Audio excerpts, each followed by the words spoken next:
somewhere in the eastern region as well.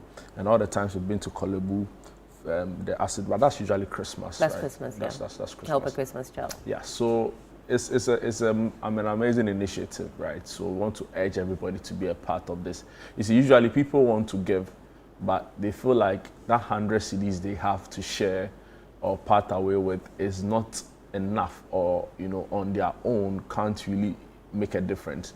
But the catch is that if you give and I give, and of course our lovely viewers out there giving their numbers, it becomes substantial, and we can use that to do something. So I remember in the past we built a dormitory for them, we built washrooms for them, through the kind benevolence of viewers, we donate items to them to also make them feel loved.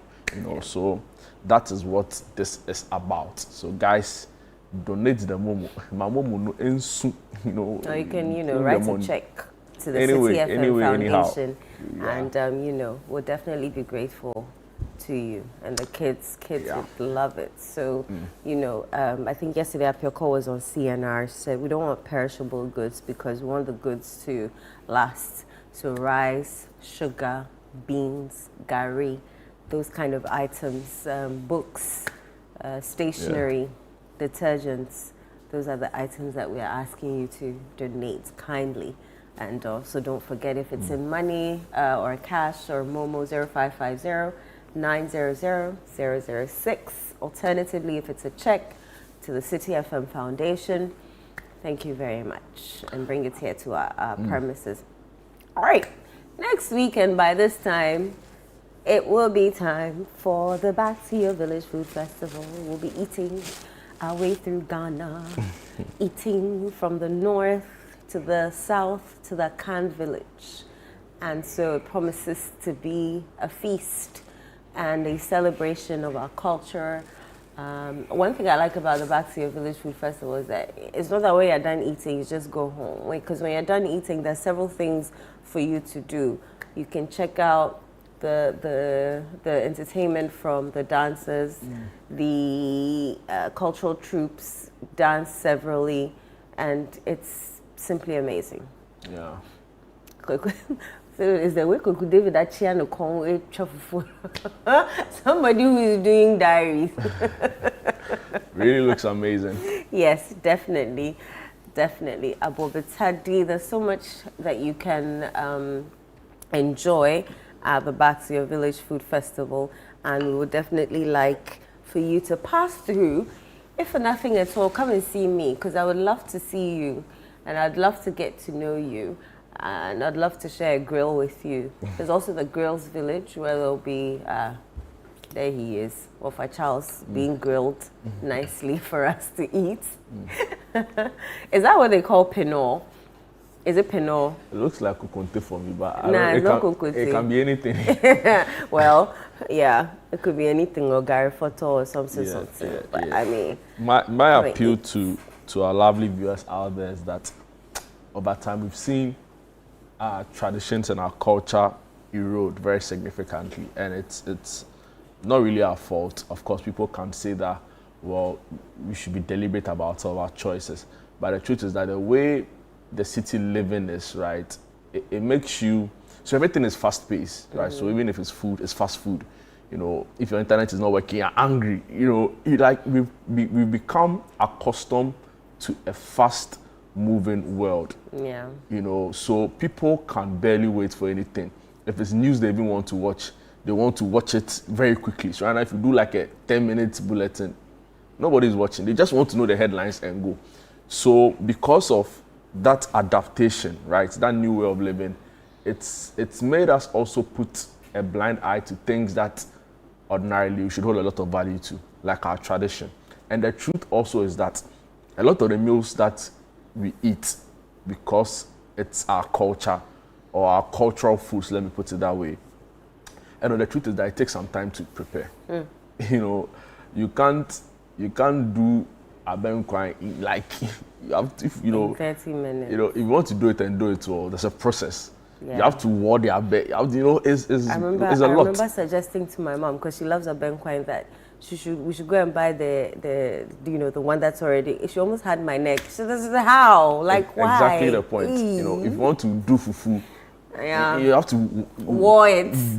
Pound the yam, pound the cassava. The war one, not the cow one. You mix it, do it, remove the about one. It's a lot. So the point I'm making really is that we've been accustomed to a very fast-paced world, and because of that, we are losing out on our tradition. So these events offer us an opportunity to revisit, our tradition that we hold dearly to. And guys, see, let's not take it for granted, right? We need to safeguard it as much as possible. My kids should grow up and know what Abobitadi is. Yeah. But it looks as though I saw a funny tweet, and sorry I'm digressing, on Twitter, and the person was like, actually, so in our generation, who would they do the ochiame and things at family events and ceremonies?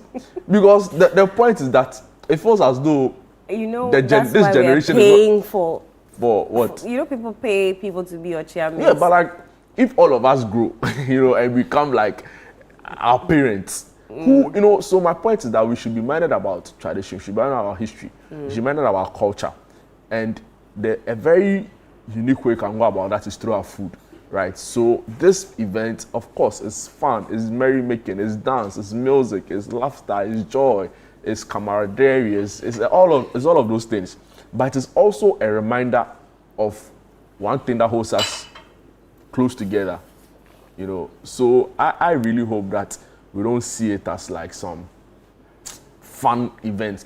No, like you should also come and learn. Yeah. The implications of it. Charlie, there's some. I have a friend. 3 children. None of them can speak their native Ewe language. Oh no. And he regrets it. But the point is that even he in the cry is only shaky. But at least he can his wife, who is also Ewe, can't speak. So it's like it's a can't speaking Ewe language. It's disappointing, really. That is what it bad. is. So we can't lose out on the language, lose out on the food, lose out then what you can't be, you should have something you hold back. You can't lose your identity. Thank you. Because it's all part of our identity. I remember one time my little cousin came to town, and we were walking through KJTM, and I was holding his hand. Then I couldn't feel his hand anymore, so I turned around. He had seen someone pounding fufu, and he was fascinated. He was standing there watching him up, down, and he was fascinated. UK burger. US burger. Wow, fascinated. You can understand. Wow. and but in there they're like, hey, then the other person will go, hey. Like it's a whole rhythm of how to do that. It was amazing. There are children who have grown up here, up until like JHS. They barely know anything about pounding fufu. They don't even see their parents do it. Another cousin's kids have never eaten Gary Soakins before. What are you trying to tell me? Gary Soakins put there, say you can say that you can say that there is not really like an indigenous thing like that, but no problem. It's Ghana. It's a character formation for me. It's a character formation meal. My point is that we need to. I don't even think people see it like that. I think that this is like a rallying call. It should be like some national thing. You get what I'm saying? The people tried it, but it was on a sub-regional level. I don't know how well the patronage and the feedback was. I think it was the Ghana Tourism, GTDC, Ghana Tourism Development, Professor Kobe Mensah. They had the Afro Gastro something. Oh, I heard about that. It was great. The initiative was solid because it was looking at it from a sub-region level. Okay. Perfect. But like at a national level, it's like, maybe I work here too, so I'm constricted. But like I feel like the Ministry of Tourism should be able to say no, like this is our thing, like we are going to be a part of this, because if we lose our meal, we've lost it all. Yeah. Because the language now already in some way. Ghanaians are saying they are not even teaching the language in schools. Hey, Charlie, you go to some parties, the kind of music we play from start to finish, Nigeria. We need a reset. So come to the Back to Your Village Food Festival, proudly sponsored by EcoBank, DJ Sheto, Gino, Munchie Biscuits and Everpack, our amazing sponsors. Thank you so much. I don't know if the slot is still open for vendors, but let me put the number out anyway. 0205-973-973 is the number to call if you're interested in becoming a vendor at the Back to Your Village Food Festival. Is the beans for me? How they created that mountain of beans on the flyer? Only God knows. But do come. Let's enjoy ourselves and get to know our country, eat our way through Ghana, as I'd like to call it. All right. Good time to go into the websites and see what the stories are. Yep. I'll start off with citynewsroom.com. Ghana-US renew commitment to boost trade and investments comes with a photograph of Ghana's Foreign Affairs Minister Samuel Okudzeto Ablakwa and some US officials. No bed syndrome. Kolebu CEO dismisses viral video of patients on the floor. Mahama announces free fertilizer policy for farmers. In Agunas Redro, 3-year-old boy dies in bee attack. IGP's Black Maria denies assault on artist Ibrahim Mahama. In the Bono region, 24 arrested in joint security operation at Sampa. Grant asks privacy to grieve families of Tema aircraft victims, appeal. In Tamale, popular artist Ibrahim Mahama allegedly assaulted by police. And 44 Ghanaians rescued from killnet scheme in Nigeria. Blanket SIM re-registration unnecessary. Franklin Kujo speaking on the big issue yesterday. Jehovah Witnesses relax rules on blood transfusions. And this is a big story. Big story. I had a friend who died because her parents wouldn't allow it. You have no idea the magnitude of this story, in my opinion, right? Because of the way, families to an extent have been broken. A popular Nigerian social media user shared his experience about how his medical doctor brother, in the family of Jehovah's Witnesses grew up. They didn't perform, he used to perform, conduct blood transfusions for people. His father was so upset. That single decision divided the whole family. The father sort of left their lives, didn't attend any of the children's weddings. 12 of the children died in solitude, and they felt like the family was shattered. And there's a family that didn't even say they were going to do the blood transfusion, just because one of them conducted it because he was a medical officer, And there are so many stories scattered about this. So to hear the church sort of soften its stance on it is a shocker, really. And I'm not really surprised by the kind of public interest it's generated. I'll bring you a step of that story later on. And let me end with this. Ghana records major TB detection gap as 20,000 cases go untreated yearly, right? And finally here, prioritize competence over politics in SOE appointment. UP Policy Director, his name is Dr. Nanaya Educhu, to government. And then these are the big stories on citynewsroom.com. Okay, I'm on channel1newsonline.com, channel1newsonline.com.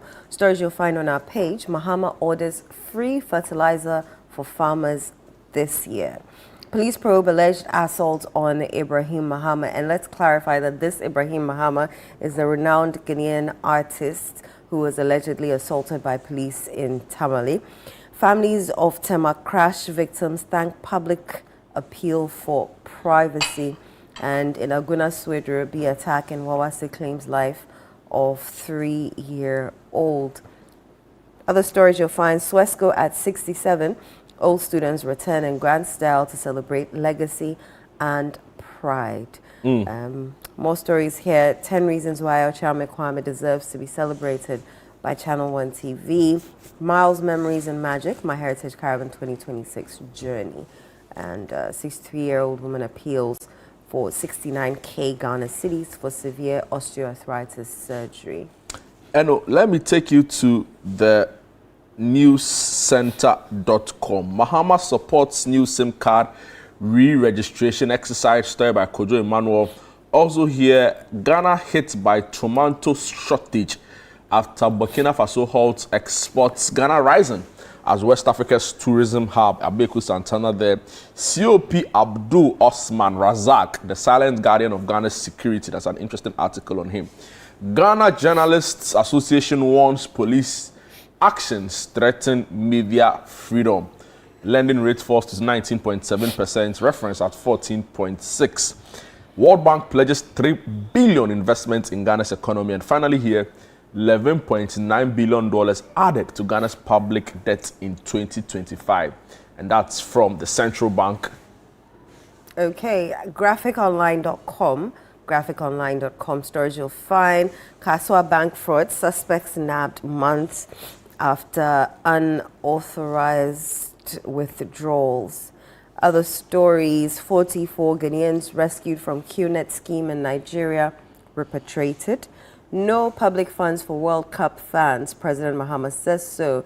Puma unveils bold Ghana 2026 World Cup kits inspired by Anansi. And it's a whole uproar on social media. Jehovah's Witnesses ease rules on blood transfusions. Students call for tighter security at UG exam centers. Police kill suspected robber in Edra anti-crime operation. And GTech orders fee refunds after Royal Nursing College shut down. And Novartis to buy experimental breast cancer drug in up to a $3 billion deal. And Eid al-Fitr, rising HIV cases in Pandai spark concern. And the DC is calling for urgent action. Those are some of the stories you'll find on graphiconline.com. And on the international front, the war in the Middle East is still raging on. Big story here. Trump says the U.S. will obliterate Iran's power plants if the Strait of Hormuz will not open before the 48-hour deadline. And of course, there's also another story here. Trump at a crossroads as U.S. weighs tough options in Iran. A national blackout hits Cuba for second time in a week. Robert Mueller, ex-FBI chief who led Trump-Russia investigations, dies at 81. Moving on to some other stories. Iranian strike hits near Israeli nuclear facility after Tehran says its sites targeted. And it's an interesting article on why did the US and Israel attack Iran and how long could the war last. Okay, I have gna.org.gh. gna.org.gh. Stories you'll find. President calls for prayers for global conflict victims. President Mahama urges prayers for Middle East peace. Government to engage Burkina Faso over tomato exports ban. 24-Hour Economy Authority, GNCCI, to sign MOU to strengthen SME support structures. National Peace Council urges Ghanaians to embrace diversity. And President Mahama's resetting Ghana tour of Bono region. So that's the editor's pick. It's in focus. And NAP presents industrial machines to 36 young women in Wenchi municipality. Round-the-clock care not achieved by buildings, but committed workforce. That's according to Dr. Jack Basu. He's the Deputy Director of Clinical Care in the Volta region. Herbal medicine not main kidney disease cause. That's according to an expert. Police assure security for Eid. President urges MMDCEs to ignore enemies of progress and focus on performance. And Mahama inspects Bono Regional Airport proposed site, stroke ongoing construction projects in Sunyai. Those are some of the stories on GNA. Jude? Let me take you into the details now. Let me start off with the popular artist Ibrahim Mahama, who's been allegedly assaulted by the police.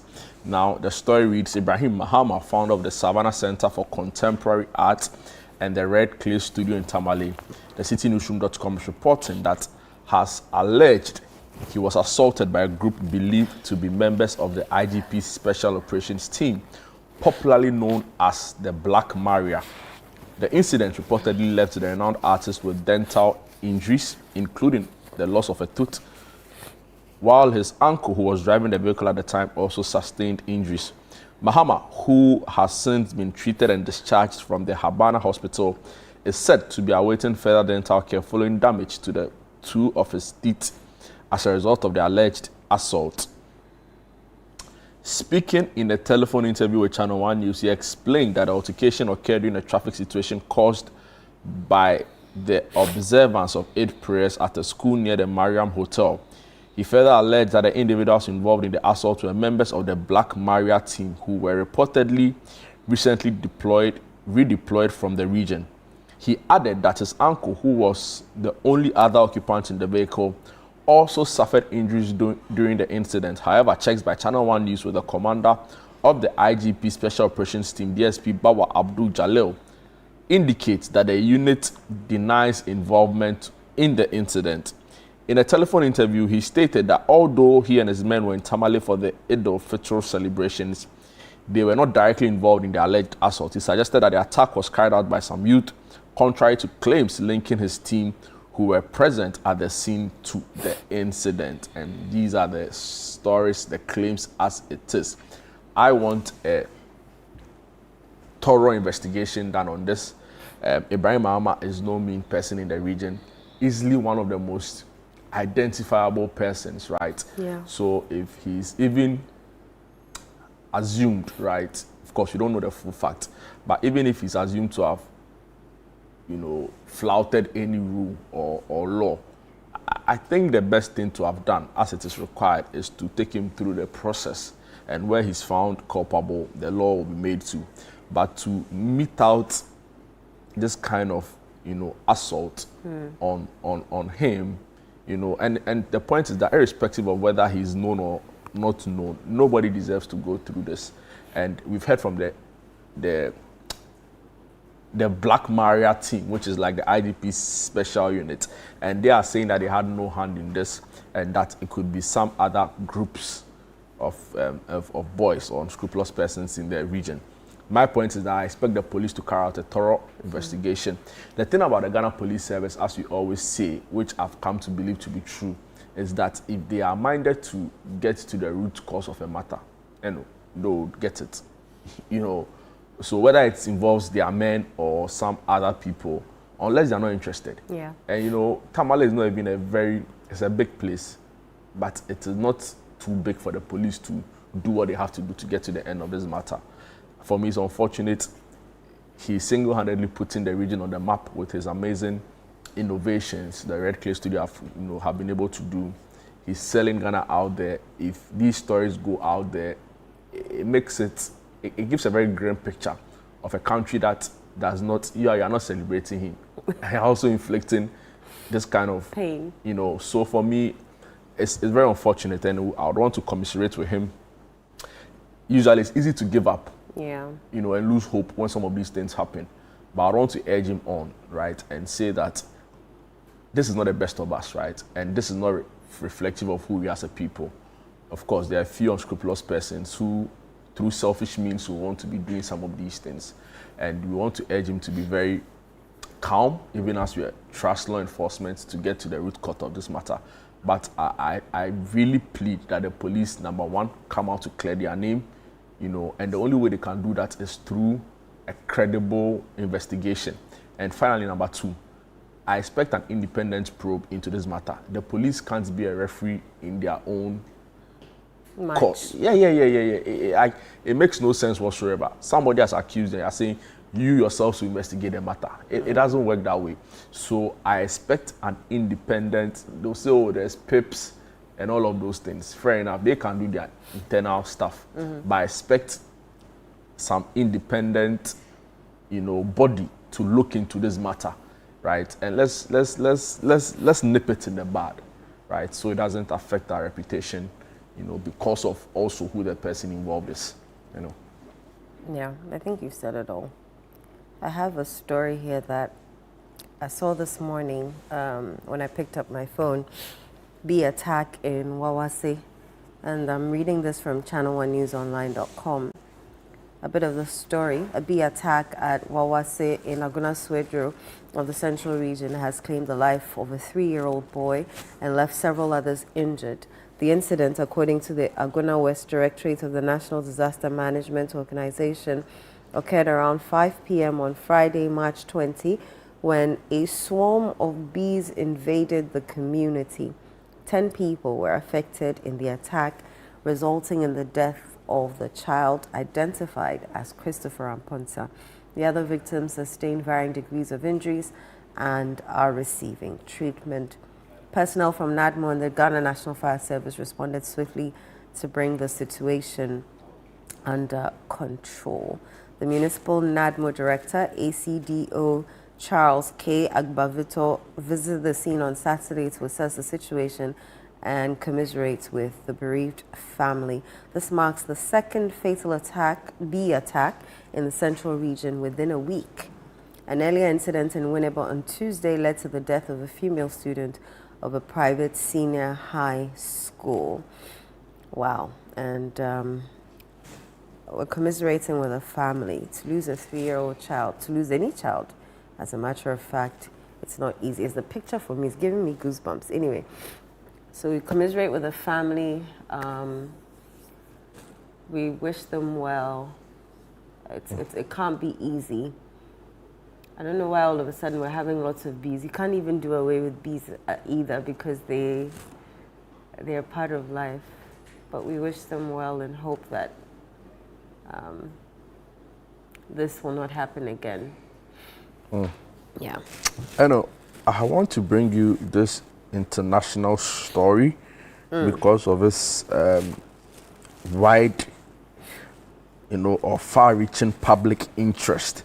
Right, so Jehovah's Witnesses relax rules on blood transfusions. Now, citynewsroom.com is reporting that Jehovah's Witnesses have updated its policy on blood transfusions to allow members to have their own blood removed, stored, and given back in medical procedures.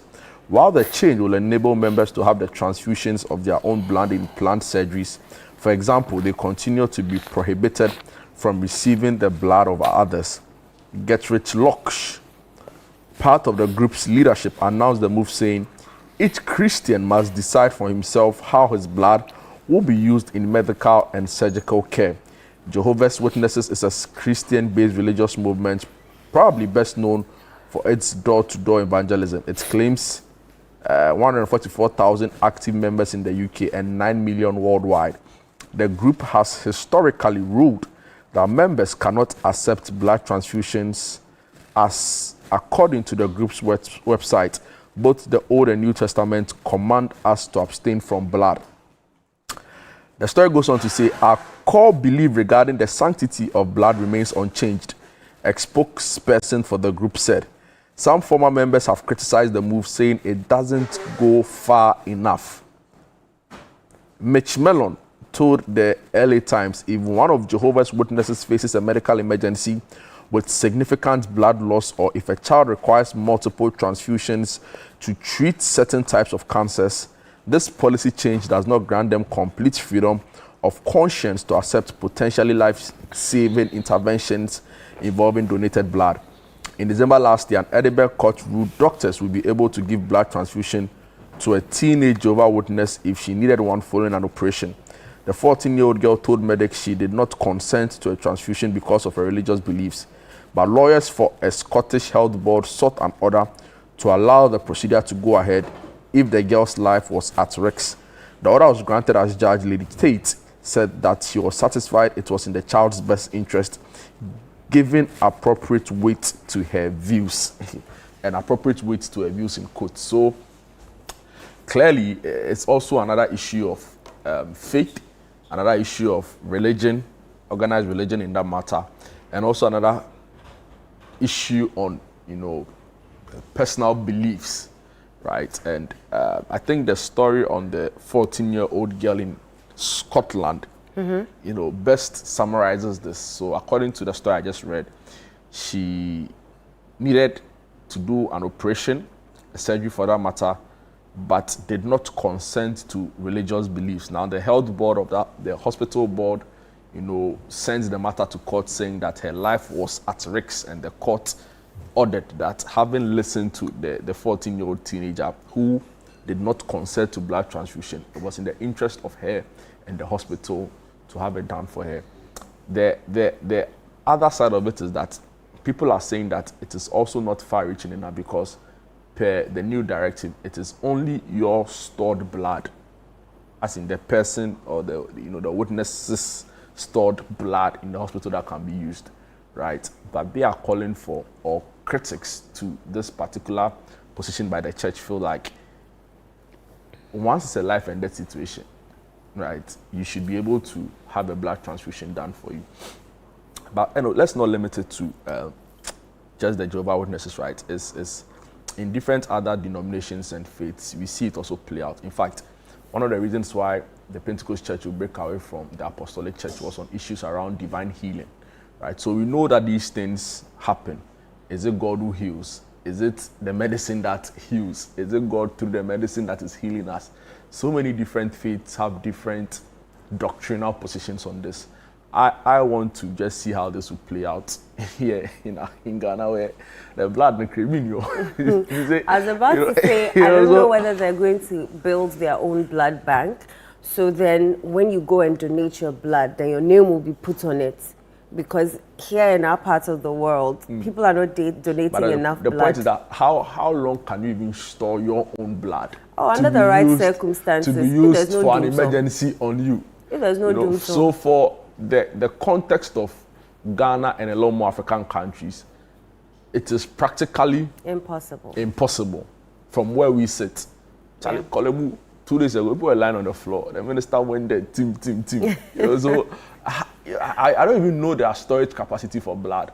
I think guys, that's a very good job because I've been there before. But I can't say same for Kolebu. So in a lot of ways, even though the rules have been relaxed, which is a big step to begin with anyway, because in the past, the mere mention of it alone sent shockwaves through the community. I told you about a story of how a medical doctor, he didn't go and get a transfusion, but he performed it on others, was ostracized, right? So you can imagine how deep it runs. A friend of mine passed away because the parents wouldn't allow her to get, blood or the transfusion. But did your friend want to have the transfusion? Yes, she did. Like when she realized that, Charlie, that's the only thing that will save her, she wanted it, but her parents said no. And so she passed away. And I think her brother stopped talking to the mom and dad because, I mean, really, to watch your own child die. I wish I could read the Nigerian account on this, but of course, it's a very lengthy one. I'll share it on my Twitter. I think the only way they can sustain this new directive is if they build their own blood bank across the world, not just in the US, across the world. Because I don't see how in our part of the world I can go and donate blood and say, write my name and my blood group on it and keep it for me so that in case of an emergency, wherever I am. So if that emergency happens in SA, they'll come and fly my blood from Ghana to SA to go and use. I mean, they need to clarify this position for us. To even begin with, right, is a big admission against the already established protocols, right? And the ways of these things work, it takes time and a lot of reforms over time again to get it to a more, the critics will still say nothing really has changed, if you look at it on face value. On face value, but you also have to appreciate that they've really relaxed what the status quo used to be. So it's a faith issue. Usually faith, you can't really debate it. You can't have an opinion on what someone believes in. Yeah. Because to each his own, everybody and their way. Anyway, so we'll be following the story keenly and we'll see, listening to the arguments for and against it as it develops on this particular matter. Definitely. I think we can take a break now, or you have another story? I think that is it really from my end. A lot of the stories were from yesterday, which we dealt with on Breakfast Daily Weekend. So we'll take a quick break. When we are back, there's a lot more. There's a conversation on the Back to Your Village Food Festival. We'll also be going to our nutrition segment. We have sports, a lot more on Sunday Breakfast. Don't go away.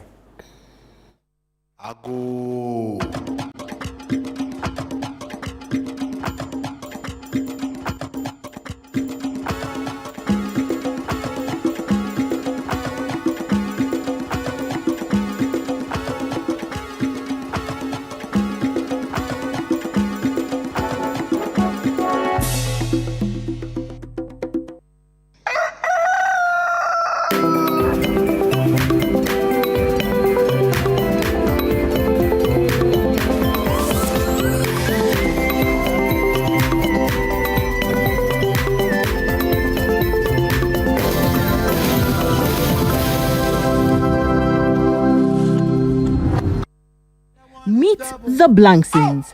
Meet Papa Blankson, the big man. Always talking big, never following plan. Meet Mama Blankson, fire in her hands. She carries the whole house, she gives the commands. Every day is This week, Frema Edinyame steps into the world of the Blanksons family on The Upside Down Show. It's drama, surprises, and moments you won't see coming. Hello, the Blanksons. Don't you love them already? You know, whose character really looked like them? I think him. Yeah. Hey. Right?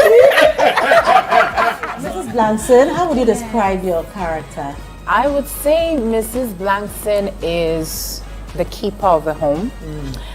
She's the one who pushes things behind the scenes and makes things, like she just makes the things in the home all come together. So, like they say, behind every successful man, there's a woman. Mr. Blankson, was there a point throughout the entire shoot that you felt, I wish I wasn't doing this? It didn't have to do with the content. Okay. It had to do with the time. Okay. The ungodly hours. I said, show. Make a date this Sunday at 7 p.m. only on The Upside Down Show on Channel 1 TV.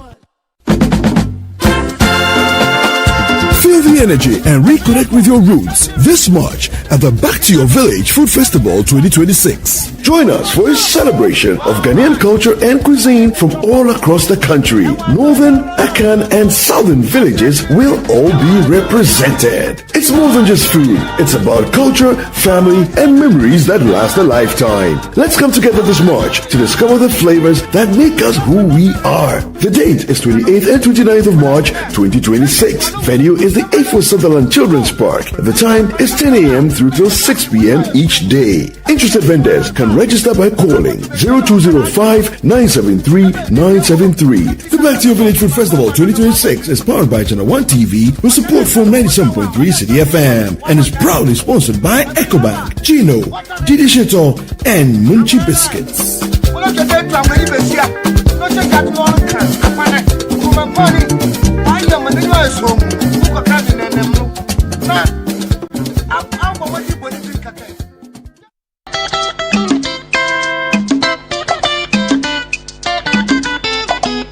Channel 1 TV is celebrating Okyeame Kwame, the cultural icon, the musical genius, and the philanthropist. Kwame turns 50 years in April, and Channel 1 TV is celebrating him for his contribution towards arts and culture, health and wellness, and positive impact on the youth. We are hosting OK at 50, a night of 50 songs and love at Plus 233 on April 18 at 7 p.m. till you beg to go home. Dedicated to my stable girls. It's a one-mic check. Featuring an all-star lineup of Ghanaian artists who have been impacted by this legend. Kiddy, Kwame Eugene, Brothers, Sister Fia, Amrado, Miss V, Abochi, Kwabna, Akwabua, Raskuku, Adina, Abiana, Kweku Darlington, and King Paluta. 10 artists performing 50 songs. It's going to be an all-white party with a purpose. Okyeame wishes to build a pediatric emergency center at Menchia. You see, this is why we love OK. His legacy goes beyond music. Let's celebrate a jam. 1,000 cedis for regular, 1,500 cedis for premium. Call or WhatsApp 0240-341-678 to pre-book your ticket or go on www.okworld.com.gh for all available information.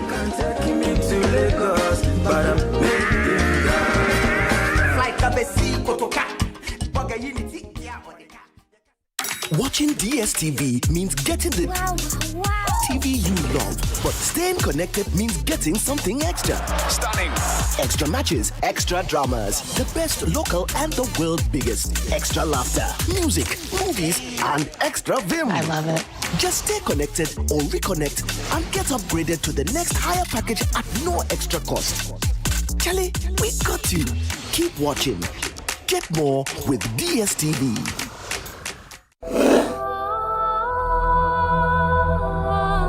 This Easter, as homes fill with laughter, shared meals, and love, pause for a moment and remember a child who has no one to celebrate with.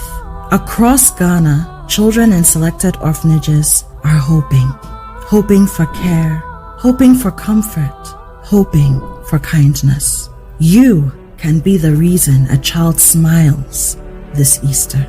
Support the Easter Orphan Project 2026. Your donation in cash or in kind will provide warm meals, clothing, school supplies, and essential care for their well-being. Send your mobile money donation to 0550-900-006 or write a check in the name of the City FM Foundation.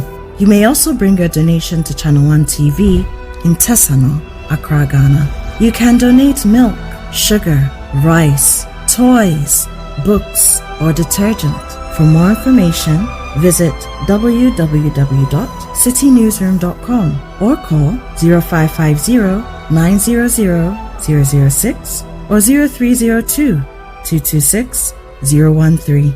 The Easter Orphan Project comes off on Monday, 6th April 2026 and is powered by 97.3 City FM with support from Channel One TV. This Easter, let your kindness light up a child's life.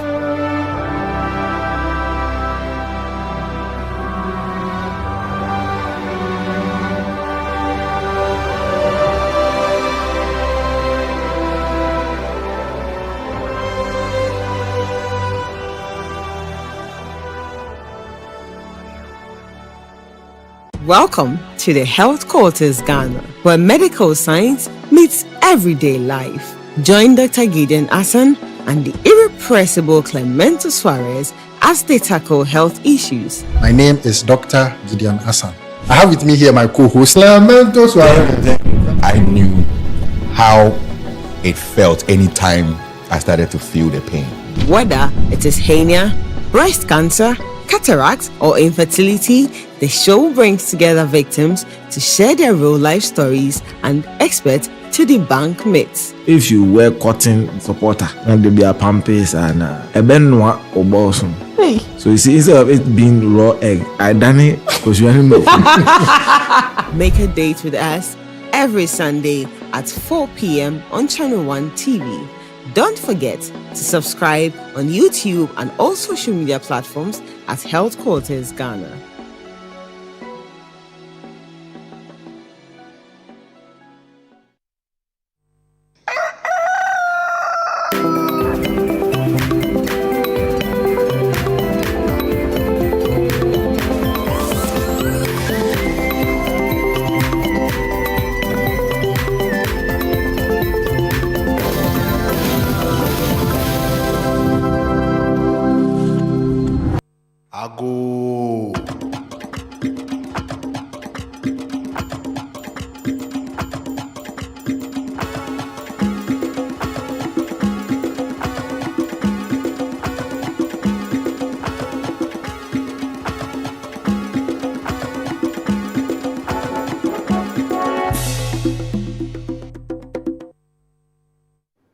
You're welcome back to Heritage Month right here on Sunday Breakfast. And like we said, the Back to Your Village Food Festival is close.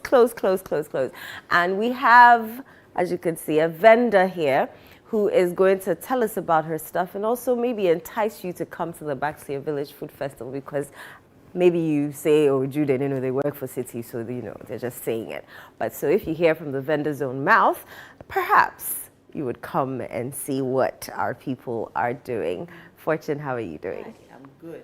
And you? I'm very well, thank you. And she's here with Kweku David. Hi, Kweku. Hey, how are you? Great to have you here on a Sunday. I said, after the caravan, I'm now seeing you properly. Oh, really? I'm still tired, though. I'm still tired from the caravan, but yeah. The studio smells amazing, by the way. Yeah. And so tell us about Fortune Coffee, because it's very interesting. Yes. So, Fortune Coffee is one of the local coffee processors in Ghana. So we have some coffee processors in Ghana. And actually, a lot of people don't know that we grow coffee in Ghana. So we grow one of the variants, which is Robusta. And Robusta can be found in 10 out of the 16 regions. And I always refer myself back to those days when I visit my grandma in Adakuma on Sundays. And today is a Sunday, interesting.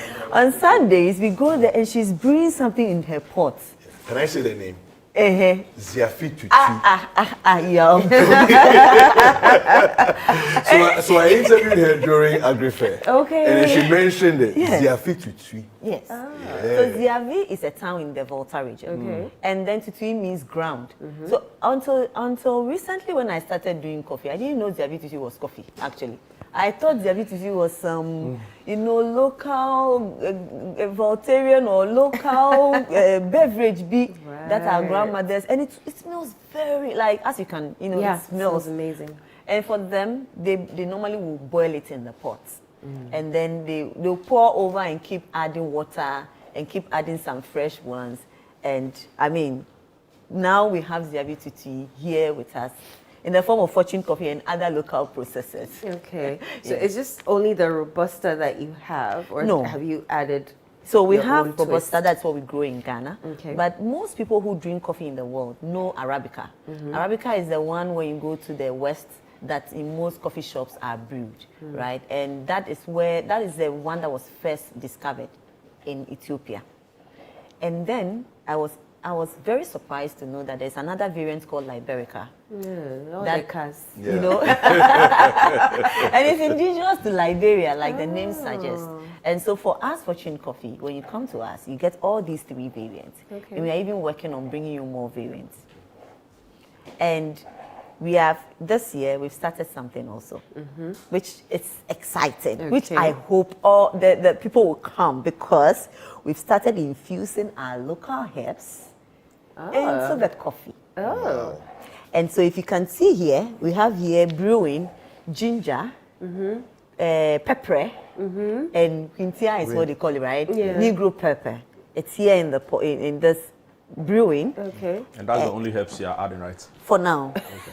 I mean, I wanted to be sure which herbs. For now, this is the one we've experimented on. So you are likely to add more. Not now, not when we come back. During the course of the year, we want to see how it goes. Like which ones? I mean, what are some of the other? Definitely not rosemary. No. The other one, we are frying chicken. But another interesting thing we started recently also is to add our own sobolo. Okay. So here is the sobolo being brewed. So those people who like coffee a bit spiced can decide to have coffee infused with our local herbs, or coffee infused with a sobolo. Right? Interesting. Also, these are the various beans that you have. This is the Arabica, as you can see. Right. So usually you are able to tell the difference from Arabica and Robusta. Okay. So if you see the Arabica, you can see that when you take it, it looks a bit oval. The Robusta normally is just round. Right. You see the difference. But the Robusta also looks very light shade. This one is washed. Oh, okay. So in processing the coffee, there is the washed one and the natural one. So this one, for instance, is natural. It's not washed. It's not washed. Yes, this one is washed coffee. So there are different ways of processing coffee. I was about to say, anytime we see coffee, they look black. So yes, greenish. So when it's a bit fresh, it's more green. That's why we normally call it green coffee. Green bean. Okay. So when it's getting dry, it gets a bit dark. But yes, and then when we roast it, it's even darker. Yes. Kweku? Interesting. Yeah. I know you like coffee. I love coffee. I live for coffee. Yeah. So I was fascinated when I found out that Fortune Coffee was coming on the day that I was supposed to be here. I was like, this is a great pairing. It's a good prophecy for the year. And you have previously interviewed her. Yes. So what drew you to her stand? Okay, so I love the fact that the products that we see internationally that are renowned across the world, Ghanaians are innovating and finding ways of doing it in Ghana. So I was attracted to it instantly. When I saw coffee, I was like, whoa, we have this brand here. Because I know there are other coffee makers in town. I know there's Kalmoka, there's Jamestown Coffee, you know, and so on, and the Gold Coast, and so on. But I hadn't seen Fortune Coffee. So immediately I was interested, you know, which one is this? You know, maybe I'm a bit of a connoisseur, so I like to shop around for what's happening. So I began to talk to her, and I realized that, so she's very, you know, astute, and she understands what she's doing. By the way, she told me in our last interview, she's actually, she did her PhD in what, political science? Political science. Wow. Yeah, Wow. you know, So that even got me more fascinated, you know, and I said, so why coffee? You know, then she gave me the whole history and her grandmother and all of that. So yes, I mean, for me, I think I have these in my house. Of course you do. I have like four or five in my house. Of course you do, but these are nice. Are the packaging from in Ghana here as well? Yes, I made them. I just brought the pouch itself, but the packaging, the branding, and everything.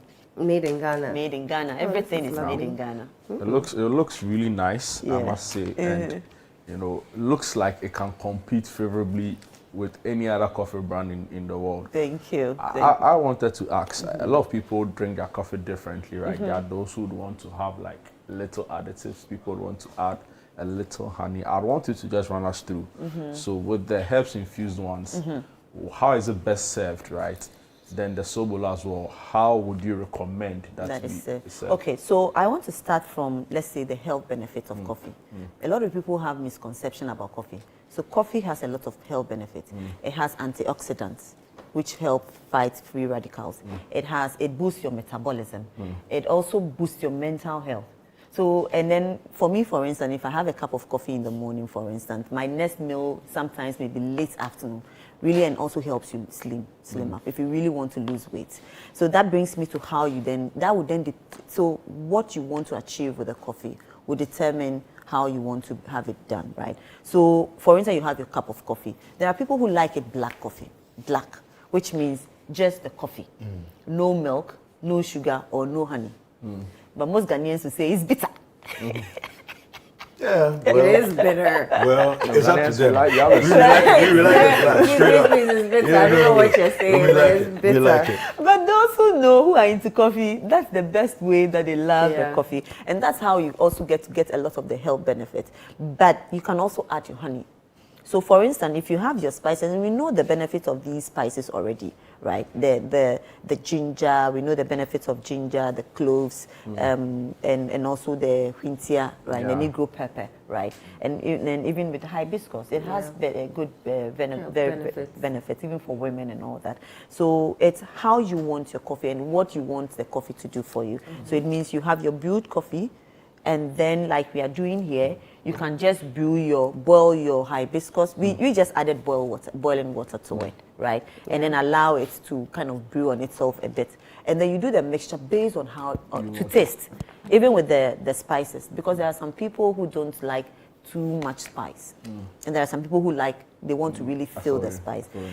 Mind you, there's one coffee drink that we call dirty chai latte. Dirty chai latte means chai tea. And chai, we know, is black tea with spices, and then with cinnamon, and then they add it to the coffee. So, for instance, we did, when you come to our pop-up markets, we normally do these for people to try. And then some will come and they love the spice level, and some will say, oh, we want it a bit lower, or we want it a bit more. So that would depend on how you want it. If you want it more spicy, if you're someone you can tolerate a bit more spice, you go in for more spice. So these, I would advise you do them based to taste. So you can you can have your spice on the side and add as you would want it, as much as you can tolerate it. I also understand that with the way sometimes alcohol can get somebody addicted, right? There are people who are stuck on coffee. Coffee. They'll drink coffee in the morning, drink in the afternoon. Talk to us around caffeine addiction, right, and how to manage it in a way that it doesn't make you.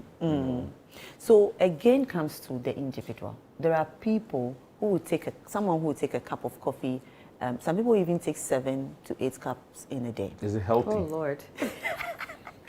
That probably is a bit in the extreme because I think 3-4 cups should be fine. I don't do more than a cup in a day, right? And it also depends on, for instance, your body, how it processes the coffee. So I don't take coffee after 10 a.m. So sometimes, if need be, till 12. But beyond that, I wouldn't do it every day because I'm the type that with time, it affects my sleep. So there are people who say, oh, when I take coffee, I'm not able to sleep. Yeah. So if you know yourself that you are someone who kind of the coffee affects your sleep, then of course you limit yourself to taking it in the morning and not taking it too, and also managing the intensity. Because with the 3 variants, the caffeine levels are different. Right. The Robusta has the highest caffeine. Then you have the Liberica and then the Arabica. And Arabica also determined on the altitude, the altitude, the area that it was grown. That would determine the caffeine level. Okay. Then number 2, depending on the roast level. So if you see here, we have these dark roast. The dark roast has less caffeine. The more light heat is introduced to coffee, the less caffeine you get. The medium roast has more caffeine. The light roast would have the most. The light roast will have the most. So if you're someone who reacts to coffee, then it means that you might want to go dark roast because the dark roast also has the flavor. You get more flavor with the darker the roast. So if you're someone who reacts to it and you know that it affects you, then you limit it to maybe taking it in the morning, limit the number of cups you take.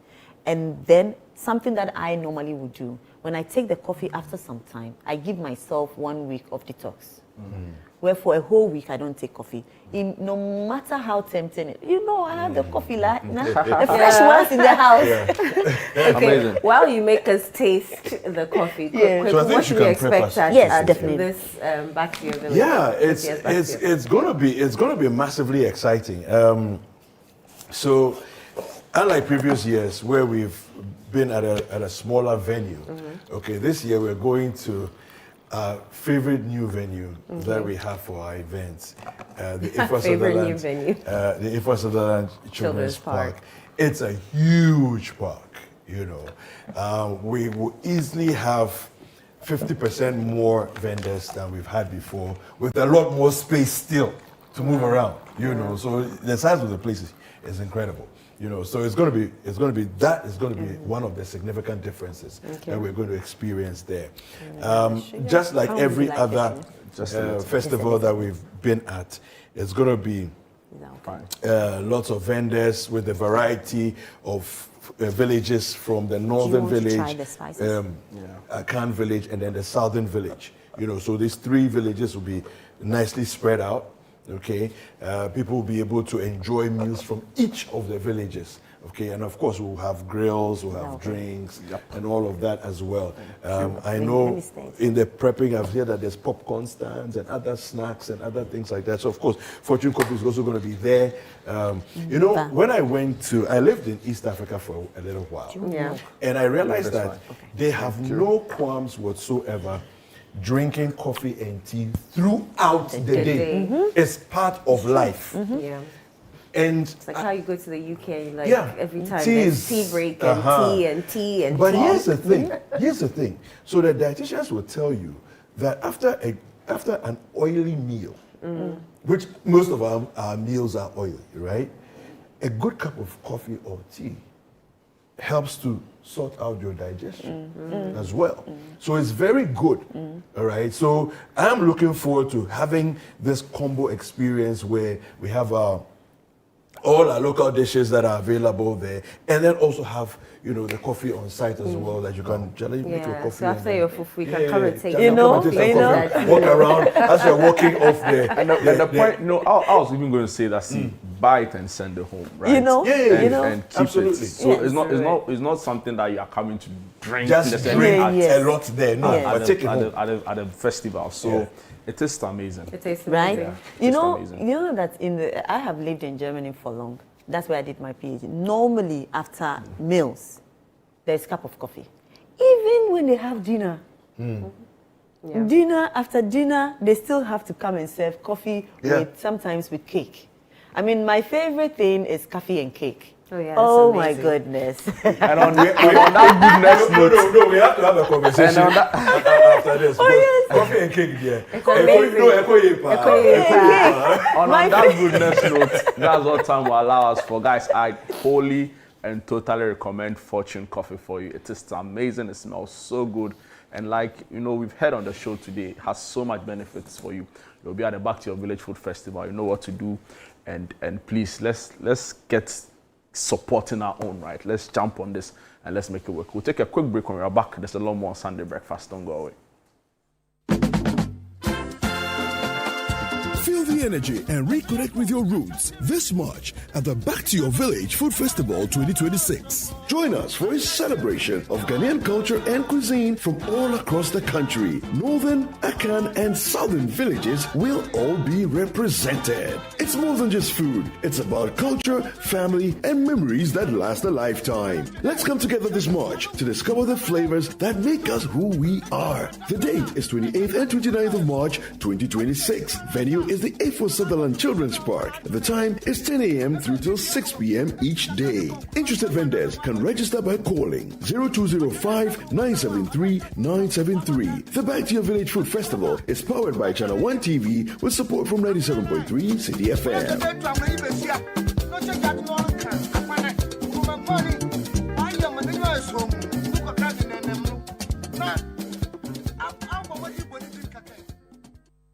Ago.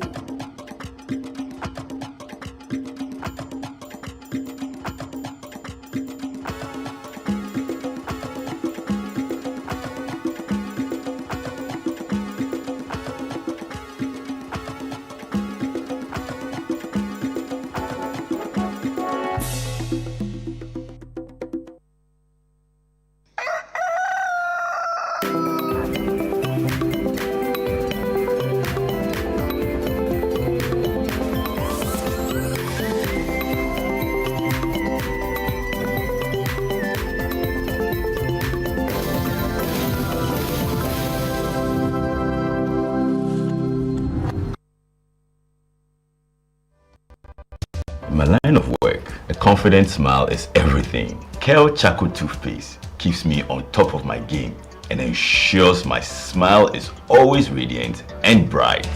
With the tiring nature of my job, we spend several hours under the scorching sun. To keep our teeth white and our breath fresh all the time, we use none other than Kel Charcoal Toothpaste. Kel Charcoal Toothpaste. You're on a Kessie and in a kit one. Samayo Kendini, a who be here. Mecha sapapadia to amame manfo. Kel Charcoal's natural ingredients. And a bomb is several buying. A man is swing, Nesansu Mama Hotoso, a will beg you. Kel Charcoal Toothpaste. Choose Kel Charcoal Toothpaste for anti-cavity, whiter teeth, and fresher breath all day. Available in 80 gram and 150 gram. Grab yours today. Kel, happy smile. This advert is FDA approved. Watching DSTV means getting the TV you love, but staying connected means getting something extra. Stunning. Extra matches, extra dramas, the best local and the world's biggest. Extra laughter, music, movies, and extra vim. I love it. Just stay connected or reconnect and get upgraded to the next higher package at no extra cost. Charlie, we got you. Keep watching. Get more with DSTV. Bestie? Yeah! Hey, Fifi! Fifi Blackson, my brother from another mother. You're looking good, man. Oh, come on. You're looking good. Hey! And well fed. You know what? Put this in the guest room for me, okay? And make my bed comfortable. And please, make sure to get UK in my room. Bestie, meet my lovely family. We can do that whilst I'm seated and eating.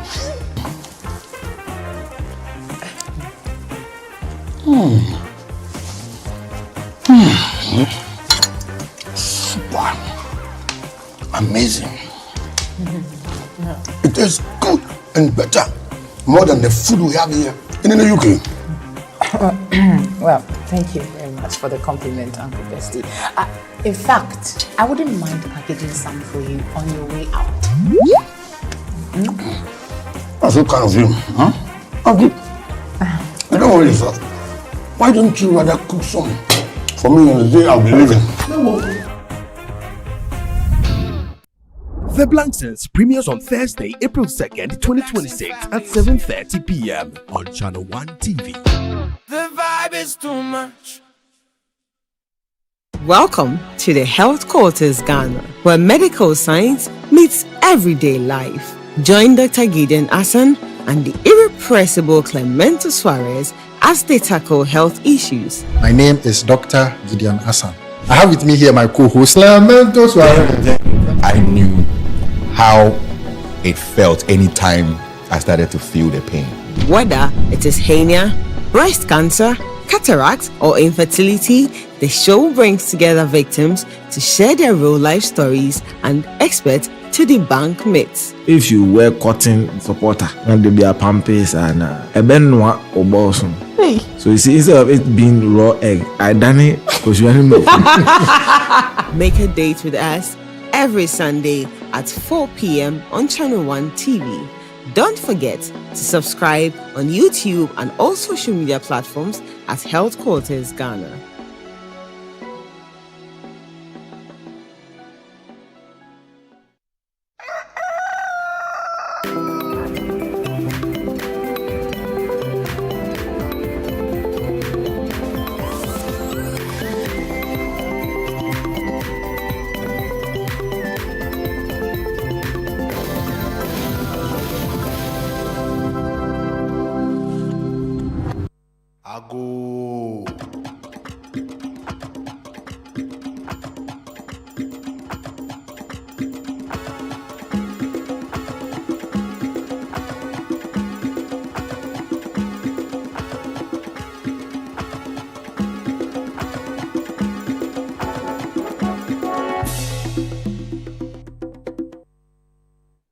Welcome back. This is Sunday Breakfast right here on Channel 1 TV. My name is Jude Duncan. Just got by. We had some time with Fortune Coffee, one of the vendors for this year's Back to Your Village Food Festival. She was very gracious to share with us some of her amazing products, including the coffee that she makes, which will be on stand on sale at the festival.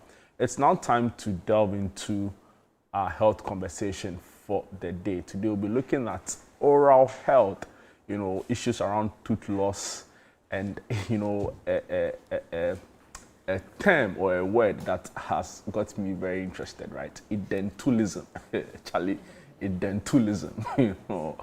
And of course, to help us go through this conversation, our very, very good friend, regular on the show, Dr. Kalsum. I think now we can call her a resident doctor. No, she's not my resident doctor. Hey, I'm sorry. When she was treating me on the car, she couldn't be bothered about me. But you're welcome. I actually miss you. Yeah. I actually miss you. I hope you are well. Jude has qualms with everybody who went on the caravan. I actually miss you. I miss you a lot. I hope you are fine. Yes, I am. Yeah, you're looking well. Thank you. Amazing. Edentulism. Did I say it right even to begin? Yes, you did. Edentulism. Charlie, the way they beat me off. It's like a heavy word. What is it? Okay, so edentulism, it's a medical term for basically tooth loss. So if you've lost a teeth or two, okay, the term is edentulism. And it can either be partial or complete. So, sorry, when we say partial, it means that when you take any of the arches, either the lower jaw or the upper jaw, you may have lost one or two or three or multiple teeth in either of these jaws. But then when we say complete can either be when you take maybe just the upper jaw, the whole jaw there, you may have lost all the teeth there. Or you may have lost the teeth in both the upper and then the lower jaw. Okay, so that's what basically edentulism is. And it can either be complete or it can be partial. And this brings us to what are the causes? But before we go to the causes of tooth loss, we have to be able to differentiate exfoliation from having to lose teeth. So when a child is born, usually you have the primary set of teeth or the milk teeth. Now these primary set of teeth or the milk teeth are 20, you have 20 of them. And these 20 of them, at least by age 3, you should have had all of these erupted. And then you start to have a state where we call the mixed dentition, where the permanent teeth will start coming in and then the primary teeth will start getting exfoliated. So when you have a primary or a milk tooth that is going to be replaced by a permanent teeth and it falls out, the term that is used is exfoliation. Okay, so you may have, that tooth has fallen out and then it has been replaced by the permanent tooth. So the permanent tooth, usually you have about 32, where 8 in each quadrant. Okay, so these teeth are the permanent teeth, and this is what we are going to talk about today. When you lose some of them prematurely, so when you lose some of them, sometimes 1 or 2 or 3, depending on a particular reason. So the reasons will bring us to the causes. Why do people end up losing some of their teeth, and what are the consequences of losing these teeth? So the causes may be, as we would say, most of the time may be infections. So if you have infective processes where you may have developed a hole that has not been attended to, or a cavity within that tooth that has not been attended to for a very long time, it goes on to affect the nerve and then the blood vessels of that particular tooth, and eventually it starts to break and then you lose it through an infection process. Another could be that there are supporting structures when it comes to the teeth. So the teeth are socketed within a receptacle, which is the jaw. So you have supporting structures like the ligaments, they call them PDL ligaments, and then you also have the gums or the pink part of the mouth when you open your mouth, and then, or the fleshy part, and then you also have the bone itself. Okay, so when you have any pathology that is affecting these supporting structures, it can also lead to premature loss of the teeth. Then we come to trauma. So trauma can be that somebody is involved in a road traffic accident and then ends up maybe without a helmet, and then ends up with trauma it either leads to fracture of any of the teeth, or it leads to avulsion. So it means that the whole tooth is lost. So from the crown all the way to the root is lost through the process. So that is one. It could also be as a result of falls. So in a geriatric patient or in a elderly patient, when they end up falling and then they lose 1 or 2 teeth. It could also be from contact sports. So if you don't protect the mouth with a mouth guard and then you end up getting an injury during the sports, that can also lead to a loss. Like playing football in 2009 at St. Teresa's School and colliding with the goalpost and falling down, and everybody thinking that you are collapsed or you are gone off, and you wake up and half of your front tooth is gone. Must be a very traumatic experience. Very traumatic. I'm sure that's your experience. Exactly. Oh, wow. Sorry about that. That's fine. Or it could also be from interpersonal violence. You may receive a blow from somebody, and then the next thing you know, and even in boxing, which is, and then that can also part of your teeth is ripped off, right? Is it trauma, or everything needs to come out? The whole tooth needs to come out for it to be trauma? Yes. So what happens is that there are different classifications of trauma. So it depends on whether, so if you are looking at just the crown or the white part of the teeth when you open your mouth and it is fractured, it depends on the level of fracture. So if it is just the incisal third and it's not affecting the pulp, which is the innermost layer of the tooth, you can say that it's an uncomplicated crown fracture. So that it can be restored. But then if it affects the innermost part of the tooth, like the pulp where the vital part of the tooth is, so that can actually be a complicated crown fracture, which would affect the vitality or how alive the tooth is. And then if it affects the crown, that is the white part that you see, and then also the embedded part, which is the root in there, that can also be complicated. So the pulp, so depending on which part that is affected, you'll be able to tell that, okay, this is complicated, this is uncomplicated, and then the treatments are also very different based on that. But most of the time, if you do have complicated crown fracture that cannot be salvaged, then the whole, you have to go chase the other part of the roots and then so that's out. Edentulism, basically. So edentulism is losing the whole tooth, multiple, either 1, 2, 3. You call it partial edentulism, and complete is when the whole set of teeth are gone. Wow. We see it a lot, and I like the way you've broken down the possible causes. So there's trauma, there's violence, there's, trauma, there's infection, there there's could also physical be contact. there could also be an underlying disease. Infection. Yes.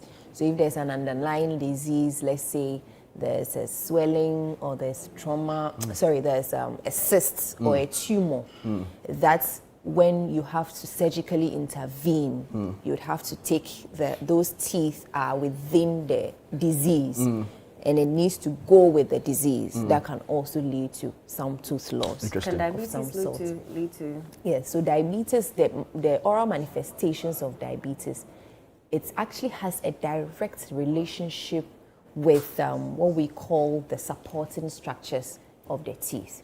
So something we call periodontitis. Okay, so periodontitis is inflammation of the supporting structures of the teeth. So once it's affected, it has a direct effect. So when there's poor glycemic control, it can actually be seen in the mouth as diabetes-induced periodontitis, and that can also lead to you prematurely losing some of the teeth. We'll come to the treatment of it, right? But there are also people who have, like, especially you see it among young children, individuals, like the teeth is outgrowing its, so there are other tooths like growing in different parts, right? Okay. What's happening there? Okay, so for that one, you would say that it's likely that the permanent teeth are trying to erupt behind the primary teeth that are supposed to exfoliate. So in certain people, they tend to have what we call retained milk teeth. So ideally, when eruption of teeth are age specific. So it comes at a particular age. The incisors are coming at this particular age. The canines are coming at this particular age, and they have to replace the primary teeth that are already there. But now, in certain people, you notice that sometimes that loss or that exfoliation of the primary teeth is delayed, such that now the permanent teeth is their time to erupt. So they come out, but the resorption of the roots that needs to occur for the primary teeth to exfoliate, to make way for the permanent teeth, hasn't happened. So that's why you see that, okay, some people have double teeth. So there's one behind and then there's another one that is in front. That is when it comes to children. But when it comes to adults too, there are other people who tend to have, there's something we call extra teeth, like supernumerary teeth, where, as I mentioned, ideally in an adult, you should have about 32 teeth, but some people have extra.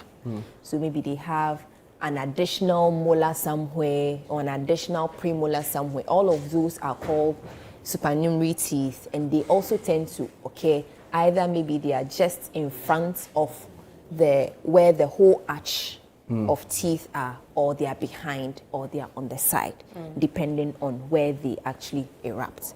So those are some of the issues with that. In Ghana, where we don't really visit the dentist often, how do we, prevent our teeth from falling out? Or how do we even take care of our teeth? Okay, so that is very important because, in fact, the main thing is for you to be able to make sure that, one, you are cleaning, so prevention. So brushing your teeth, using fluoridated toothpaste to brush your teeth twice a day. So morning and then evening. So first thing in the morning and then last thing before you go to bed. That's one. It helps with taking care of the plaque that forms around the teeth throughout the day. Okay, so anytime you brush your teeth, most of the time what happens is that there's a thin pellicle that forms around all the surfaces of the teeth. And as the day ages, you tend to eat, you drink, you do whatever. So now that plaque starts to mature. So it matures by having, whatever, the coffee that you just drank, bits of it will stay on it. The food that you just ate, a bit of it will stay on it. So it's advised that in the evenings, before you go to bed, then you clean or effectively remove that plaque. Okay. But if you don't do that, you skip, it means that it's going to accumulate over a period. Bacteria, there's a lot of bacteria in the mouth. That bacteria will then inoculate into these plaque and then calculus, and eventually, if it is not removed, it will continuously cause inflammation, gum disease, infections, and then eventually you may end up losing your teeth prematurely. So the first thing is to make sure that you are brushing twice a day. That's morning and evening, and you are doing it effectively. And then the other thing is that at least you need to have professional cleaning every 6 months. So that would go deep down and then remove any accumulated plaque and calculus that is inaccessible to your regular brushing on a daily basis. And then if there is any problem, you need to quickly get to the hospital. If you feel that there's some pain, if you feel that there's some ulceration, or you feel that one of your tooth seems to be shaking, you quickly need to get there, so that it's likely it's just the beginning of a particular pathology, so that can be taken care of. What's your advice And on the finish? Okay, and then also the signs and symptoms of this tooth loss is very important that we talk about it. One of the things is that you notice that these patients would have, we always say that the first thing that you look at in a person is the face, okay? But when people lose their teeth, it tends to collapse the facial profile.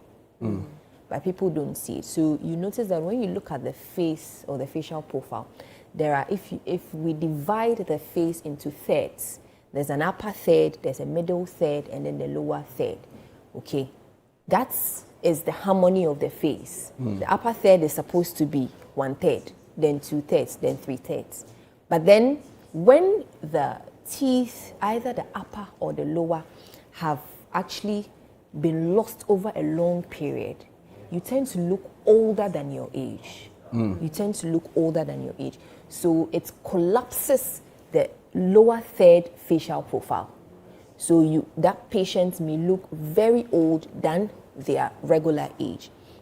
The other thing is that the incisors, especially if they are lost, or the front teeth, it tends to, what it does is that it supports the lips to help you have normal looking or symmetrical looking lips. But then once that is lost, the lips are collapsed inwards. So that is also another thing. Another thing is that even from the outside, aside the facial profile, you notice that the wrinkles would actually start to look more pronounced, which also goes down to the fact that it makes you look older than your regular age. And then your joint spaces. So the relationship of the upper teeth to the lower teeth gives you this harmonious positioning of the joint, which is here, which is your TM joint. So certain times people may have lost their teeth for a very long time, and then now the main complaints that they have is that they tend to have this ache around the joint space, and this ache, it radiates to the head and gives them headaches. But certain times it's just you having to re-establish that joint space by replacing the teeth, so that you don't end up having maybe the upper teeth now giving you some unnecessary pressures, and then you end up with the TMJ pain, and then eventually the headaches that they may present with. Now, beyond that, if you look inside the mouth, you notice that the upper teeth and the lower teeth bite on each other. and they keep each other in check. Because they keep each other in check, when you pull out one, it means that the tendency of the upper one or the lower one, depending on where it was taken out from, can overgrow where it's supposed to be. So if it overgrows, let's say it overgrows downwards, it means that there's something we call supereruption. It means that it's going to cause some derangement in how they relate to each other. So it's overgrowing to the gums. It can overgrow and then it can impinge on the gums and then you end up with pain. You get it. It can also, aside it's moving upwards or superior inferior, that's upwards or downwards, it can also drift into the space. The other teeth can also drift into the space. So now you notice that even the function of the teeth, that's eating, speaking well, and all of that are lost. And especially even when it comes to the front teeth, if you lose it, then the sounds that you should be able to make with those teeth becomes also problematic, aside the aesthetics that we look at. And then psychologically too, the patients may not be sound. I've heard some health professionals say, for example, that the teeth is not supposed to be as white as we see some Instagram models and celebrities have, right? Yeah. So I want you to just explain what's happening there, right? The ideal color of teeth, and of course you can liaise it with the whole new craze for teeth whitening, and if there are any effects whatsoever. Okay, on the health. Okay. All right. So yes, the teeth itself. So when you look at the teeth, when you take a cross section of the teeth, there are 3 layers from outside to inside. The first layer is the enamel. Enamel, yeah. Second layer is the dentine. And the third layer is the pulp. I remember my son. well done. So now the teeth gets its color from the second layer, which is the dentine. And usually the dentine has color range from orange to yellow to cream. So for you to have a particular color of the teeth, when the sun falls on the teeth or on the enamel, it reflects the color beneath it, which is the dentine, and that is what you see as the tooth color. So ideally, it is not very white. It just is just transmitting, and then also is just reflecting the color of the dentine. So that is the range of colors.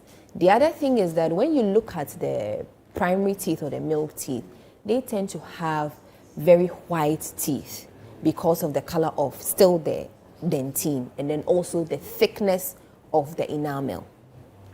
So that is how you get the color of the teeth. And then also with time, as you are aging, the enamel actually wears off a little bit. So you tend to see more of the dentine, which is darker. So that is why with age, some people say that, oh, as I used to be, I mean, from childhood, I used to have very white teeth. But now that I'm aging, and then also you have some extrinsic stains as you move along, that can also lead to the staining of your teeth, and then you don't have that color that you want. A lot of people want Hollywood smiles. You know, when I open my mouth, you know, pearly white. Yes, very. It's crazy. But that is actually not the ideal color of your exactly. That gives you the healthy thing they teeth. use to make it white. Can it affect you over time? So then, when it comes to looking at the whitening, so we have different ways of whitening. We have the commonest is the chemical, doing the chemical bleaching. Now this chemical bleach, there are different concentrations that can be done in the hospital, in a hospital setting, to be able to give you a particular shade of white that you want. And what it does is that it usually would make the enamel a little opaque so that you have that color that you desire. Under medical conditions, it is safe to be done. But then it depends on the threshold that you can actually be able to withstand. So it tends to give you some hypersensitivity. Okay, so some people, if you have to go through whitening, it takes about 3 visits Some people do about 2 visits, depending on how you can withstand the whole process.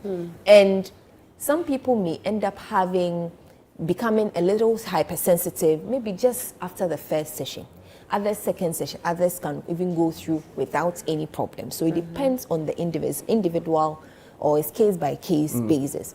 And it depends on if you are able to withstand that sensitivity or hypersensitivity that may come with it. That's the side effects. And usually you are giving some desensitizers that you use over 48 hours, over 72 hours, and it subsides. Others it may not subside after 72 hours. It may prolong a little bit before it subsides. So it really depends on the individual and how that individual would be able to withstand the sensitivity related to the use of these. Away from using of chemicals, you can actually even do something we call veneers. So veneers are, you would have to take a little bit of, or a millimeter or 2 around all the teeth, the virgin teeth, and then you would fabricate like covers or caps around the teeth. That can also be used as a way to give you that aesthetic look that you would want. But the only disadvantage is that the virgin teeth have to be shaved off a little bit.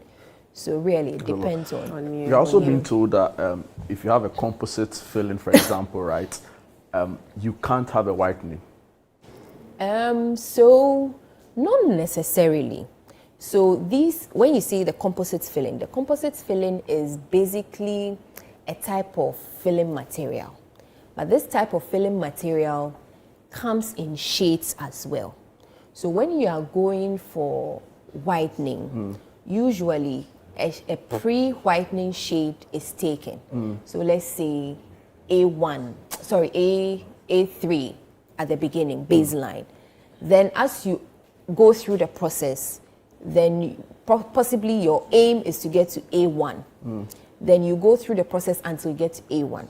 Now, when it comes to assuming at the start of your treatment, you already had a composite filling, and that composite filling was matching the initial shade that you were at. So possibly A3, that is where it was. And then you want to go through the whole process to get to A1. Now you go through the whole process, you get to A1, but the composite filling cannot, its effects, the chemical will not have an effect on the composite filling. So what has to be done is that composite filling needs to be changed to match the new shade that you have. So if it is A1, now you go for A1 so that you end up having the complete sets of shade. Uniform shade, exactly. Is there a way to prevent tooth loss as you age or when you grow older? Because I remember my great-grandmother had, at 100 and something, had like 6 teeth left, but she still loved her chicken. Is there a way to prevent tooth loss as you grow older? Yes. So what is happening is that even the premise that we just started on, that you losing your tooth as you age is even erroneous. You don't have to lose your teeth as you are aging. It really depends on how you took care of your teeth. And also some of the inevitable events that may have happened. So assuming I was involved in an accident, there's nothing I could have done about it. I have lost that tooth. But the preventive ways would have been to be able to take care of your teeth such that you don't end up getting infections that you may have been able to prevent and then eventually losing those teeth. You get it? So it really depends on how you take care of your teeth.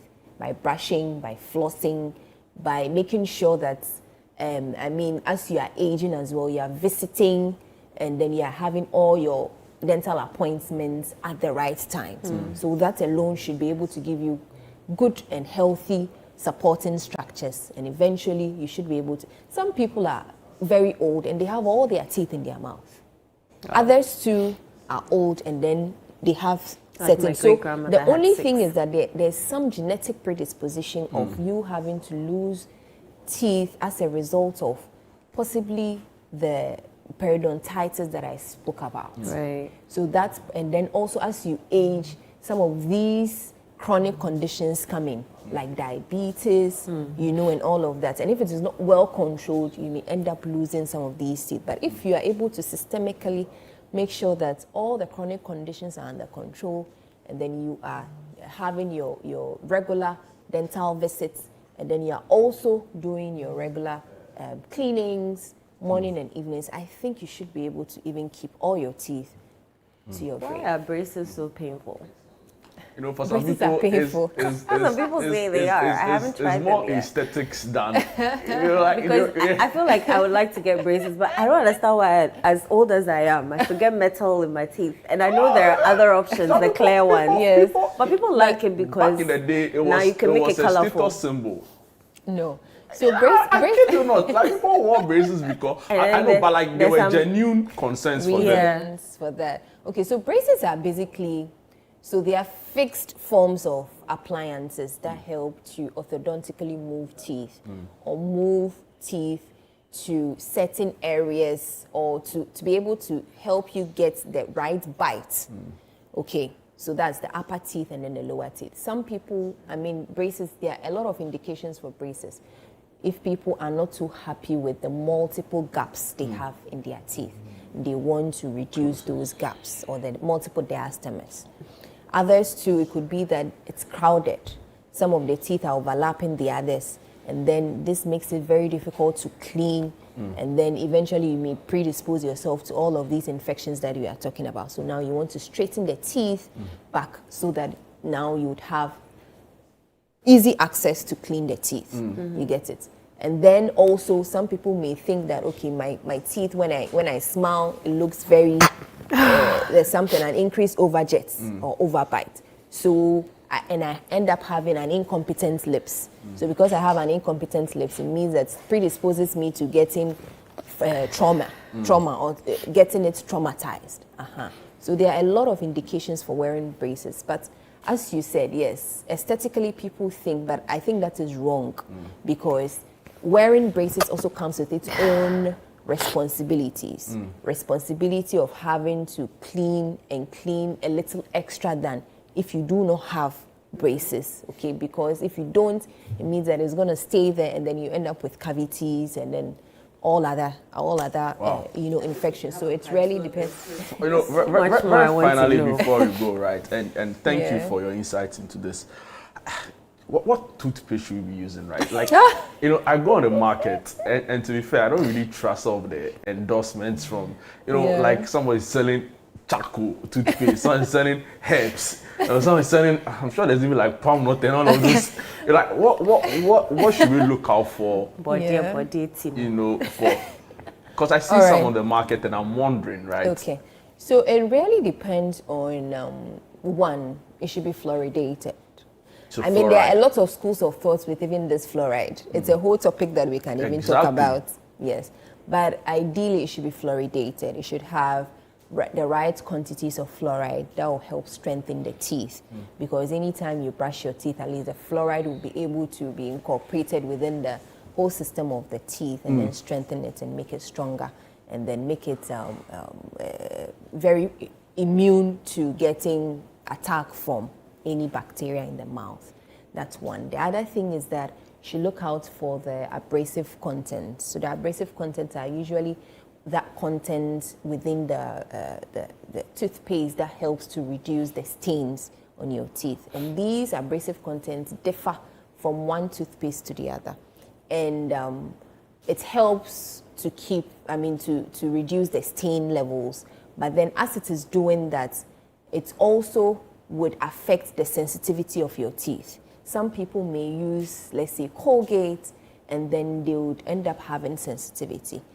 And they switch to Close-Up, and they are fine.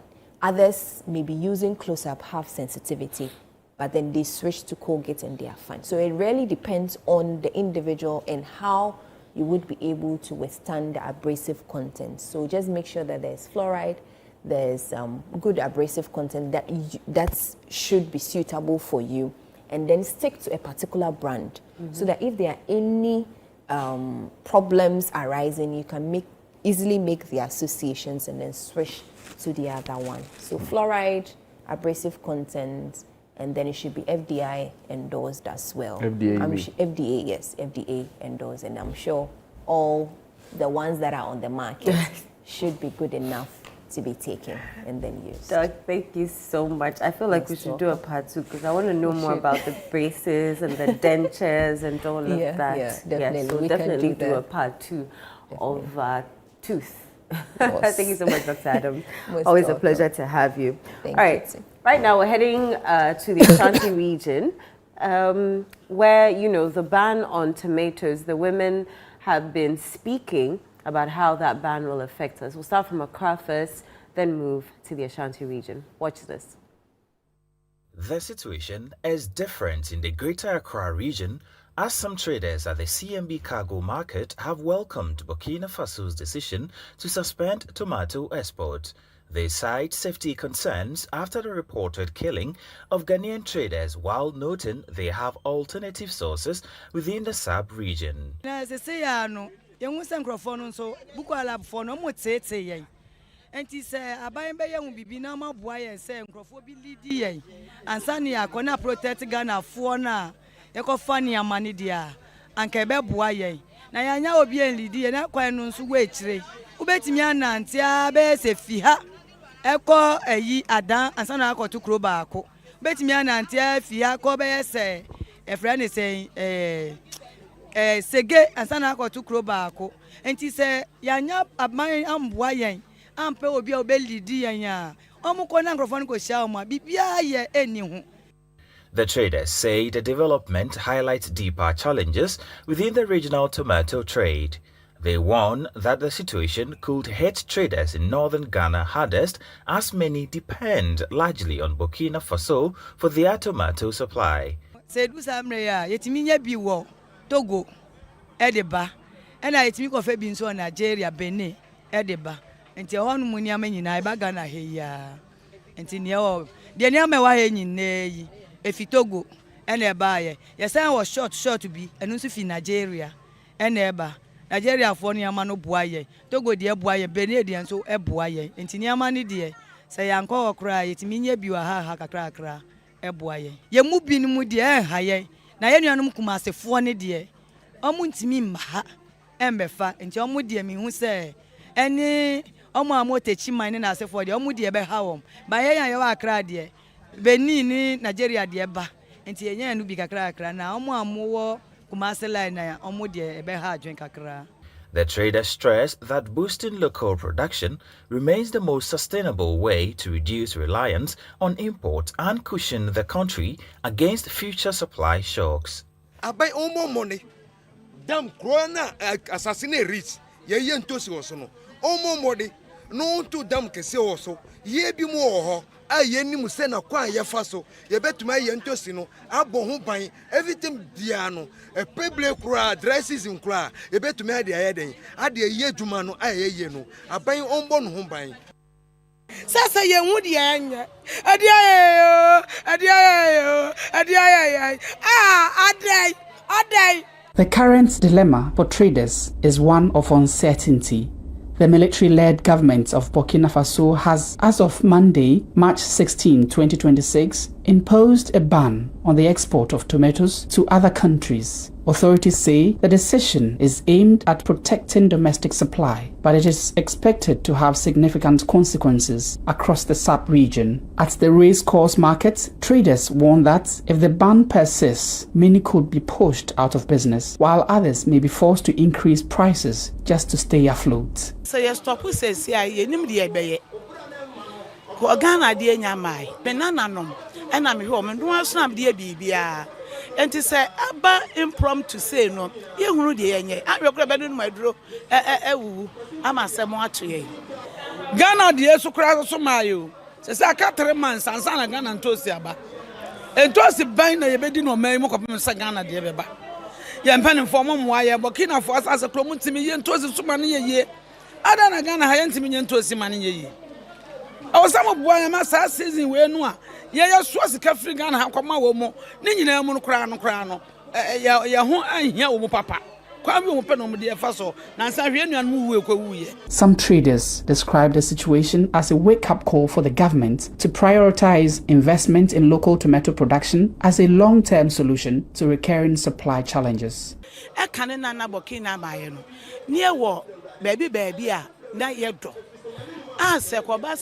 Burkina Faso kura president say wo me ma kwalugu yewo damwa na yankro so nkwa Burkina no ne yedo kwalugu yedo tono ewo na vlongo Upper East timi mesre se wo ya to ye animu ya yesra Ghana ban se won sansan na chimi enkoye kwalugu dam ni enkohwe tono eye na vlongo Upper East kaneno na ho e na do season say ye nyina ayekoto ehontos kay wo dam ni ade wo ha wo say first na vlongo yetimi ko kotintos ho de ansa akra ye nko Burkina ene ni nyina atwam akoma dan dam ni nyina ye hu de efa adanti ne yekrom ha yentimi nyentos pipe man nyi ya nam krofo kroso ya ho kire ye sese na ye nimo ya ni ma ye ni amase ekowu Consumers say rising tomato prices will stretch household budgets, forcing many to cut back or to turn to less nutritious alternatives, ultimately affecting their daily meals. Currently, she's saying this is 400 Ghana, which is too expensive. I think we're selling at 200 cedis or something. So if something can be done as early as possible, it's going to really be of beneficial benefits to us. I know it's a crowd affecting you. Sir, the I'm we no not first no not ebia 20 cedis na 10 cedis kura me to be what 10 cedis but say I'm buying 50 cedis na me toy. Tomato transporters are urging government to engage authorities in Burkina Faso for a possible reprieve, saying such intervention would bring some certainty and allow industry players to better manage the disruption. At the moment, what is going to happen is that we will not go there. If you can retrospect, just about a few weeks ago, they killed our brothers and sisters over there. Burkina Faso is not safe. It's a terrorist country. You understand? So if the president will come out to say this, the only thing maybe our president of Ghana should do is they should extend the ultimatum so that Ghana will take advantage to prepare ourselves. Because our farmers in this country, they depend on the measure of the weather. This development adds to the growing concerns of food security in the country, as well as cross-border trade disruptions in Africa. For Channel One News, I am Bright Yeboah. So you heard there our reports from our correspondent Bright Yeboah highlighting a very serious challenge for a lot of traders and of course buyers, lamenting the shortage and of course the high price of tomatoes on the market.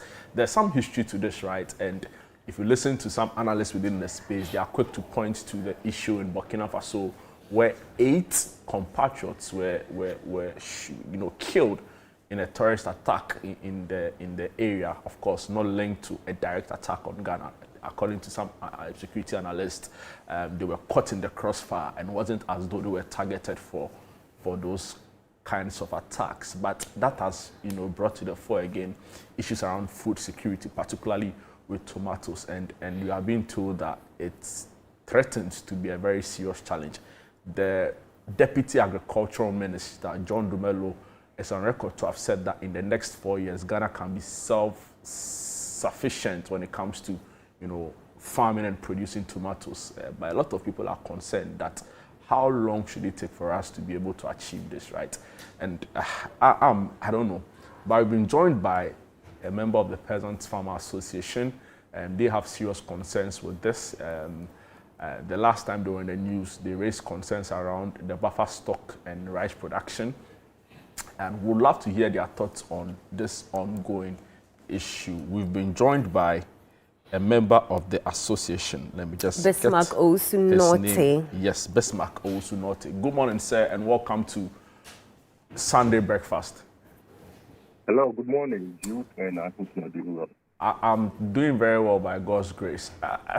The situation for many is one of concern, and for some other people, shock and disappointment that after many, many years, we still have to rely on our West African neighbors, you know, some of whom we are actually better off when it comes to our economy, the strength of our economy, but we still depend on them for, you know, produce like tomatoes.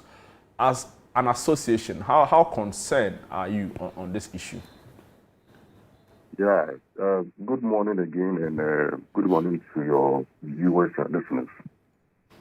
We know this is extremely concerning, and for us, we are not really surprised about this situation because we knew that a time would definitely come where, as a country, we cannot continue this our reliance on our neighbors for food stuff that we produce.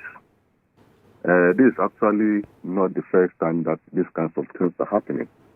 I remember even in around 2018, 2019, there were similar incidents, and that we had to take the step to even talk to the then minister about the situation and what needs to be done.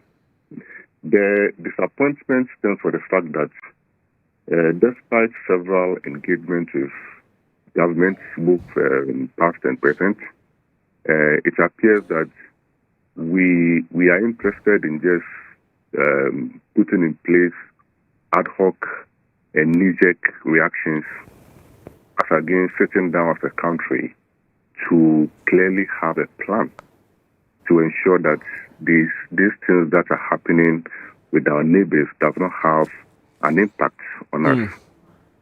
And it's unfortunate. And so for me, when I saw this news from Burkina, I wasn't surprised, but it came to me as both a good news and a bad news. Yeah. A good news in a sense that if this news doesn't give us a wake-up call that we need to put our acts together, have a plan as a country. I'm looking at various strategies, the short-term, medium-term, long-term strategies that we could do within 3 years to ensure that we don't rely on Burkina. This should be the good news that will trigger it. The bad news is that if government is not able to reach some agreement with the Burkinabe authorities, from now till when our own farmers begin planting tomatoes, we are going to be in serious trouble. The prices of tomatoes will escalate to an extent that it will drive food inflation up. It will cause other items to go up. You know already we are dealing with the fallout from the U.S.-Israeli war, which might lead to increase in the price of fertilizer and other agricultural input and services. We have seen the jump in food prices. So you can imagine what this is going to do to our food security and the cost of food, especially for the Ghanaian consumer. So if we are not able to find some amicable solution with the Burkinabe within the short term, then we are in serious trouble. I would wish that somehow the Burkinabes are able to agree, but for a period. If we are able to get some relief, maybe for the next 2 or 3 months, that should be fine. And for me, that should be at the point where Burkina should not move again, so that we use that period as a country to put our house in order. Right. In the short term, like immediately, let's talk to Burkina, because currently almost all the tomatoes you are consuming in Ghana are coming from Burkina. So if they don't agree, then we are in serious crisis. So in as much as we've been terrible at managing the situation, let's hope that they agree to a compromise. Give us like 3 months. Within that period, what we have to do is to identify where the problems are, and we know the problems. One, we as a country, we've relied so much on the rain. So for large parts of the year, if you come to the southern part, from around November, December, January, February, March, there's no planting going on anyway, unless the few areas that are irrigation. But majority of farmers are not planting. So if we do not put our house in order and say that, okay, once we are entering the rainy season, how do we increase production? How do we ensure that we give the farmers the right input for them to expand their production? How do we create market linkages? How do we create an avenue where when we produce a lot, there's a system to keep the produce so that in the times of the lean period, we are able to release them? That should be the short term. In the medium term, how do we ensure that we create or develop enclaves, huge enclaves, ensure that the irrigation facilities that are available, we expand the available land size and put in place all the right mechanisms to ensure that we can expand production. Going forward, how do we ensure that for all we move our irrigation potential? Because currently we are doing less than 10% of irrigation. How do we have a plan that in the next 3 years we want to ensure that at least about 50% of our irrigable lands are under irrigation? Then there's a clear plan. So we need leadership, we need direction, we need strategy, and we need to be deliberate about it. Because if not, and we put the same Ghanaian attitude where there's a problem and there's a knee-jerk reaction, we talk about it, and then luckily Burkina Faso guys, okay, we hear you, we will look at it for you, and then then after that, everybody goes to sleep. We don't want a situation again. Right. And for me, that is where we need to push our current government. The Minister of Food and Agric and his team should be able to leave a legacy that by the time that they left office, staple foods that Ghanaians have the capacity to produce. It's not only tomatoes. Tomatoes, onion, rice, those staple foods, by the time they leave office, Ghana should have been self-sufficient in production. There should have been a system in place where farmers know that when they produce enough, they are not going to suffer post-harvest losses, and then we go back to a cycle of not having enough. I think we have to move from that. And it's also sad because if you remember, last year, during the height of the harvesting period, a lot of farmers had harvested tomatoes, but they were not getting markets. True. Right? We are not getting markets. Now, in less than 6 months, we have to go and beg Burkina for tomatoes. It's crazy. Yeah. So for me, if as a country we don't take lessons, and I really am counting on it because as I said for the first time, you remember the incident in Niger where we had to go and bring onions and because of the conflict, it got stuck at the borders. Yes. We had a whole meeting with the then minister, to discuss how we can ensure this doesn't happen again. We've gone back to sleep on that. Yeah. So today, if there's a problem with the Niger again, it will move on not only from tomatoes, but to onions. But to onions as well. Exactly. So it appears we're not learning, and it's sad. Mr. Norte, some of the women, especially in the Ashanti region, they had mentioned that in times past, they used to get tomatoes from the northern belt. And if the Palugu multipurpose dam is constructed and completed, it could be able to help mitigate this situation, because then tomato growers in the northern part of the country would have irrigation all year round. That is true. If you look at that enclave, the Talensi enclave, with the Northeast region, and the potential that particular enclave has for our food production, it's strange that as a country we've not even prioritized that. The Palugu Waterpulse Dam has the potential, and if you look at the plan, to irrigate over 26,000 acres of land. Now imagine what that can do to even the whole livelihood of farmers around that enclave. But somehow we've not been able to do it. So, as I mentioned, it's us up to our plans that the way we can unlock our agric, especially for some of these staple foods we produce, is to unlock our irrigation potential. It's sad that as a country, we are still relying heavily on rainfall agric. It's sad. If when you go to the northern part of the country, where they have only one rainy season, from July thereabout to probably November, December, apart from that period, there's basically no farming activity except those who are around the Via Tono areas. And it's fact. And to know that as a country, there was once upon a time a government that was pursuing an agenda of one village, one dam, with so much money invested in it. And we are not able to have benefits from those particular interventions. It's quite sad. It's quite sad. The Ministry of Food and Agriculture, they have the Feed Ghana program, right, which is a flagship agricultural initiative to help support, local industry, rice farmers, tomato farmers, and the likes. What should the focus be? You talk about irrigation. There are others who also feel like the post-harvest losses we incur in this country is clearly not sustainable. What is the position of peasant farmers on this in terms of your concerns around the deployment of the current administration's Feed Ghana program? Right. I've seen the Feed Ghana program. We're part of, we're heavily consulted.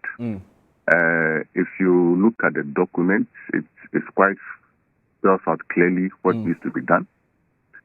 What I think is that in as much as the Feed Ghana program it's looking at several crops, I think we should be able to have a dedicated and strategic focus on each particular crop.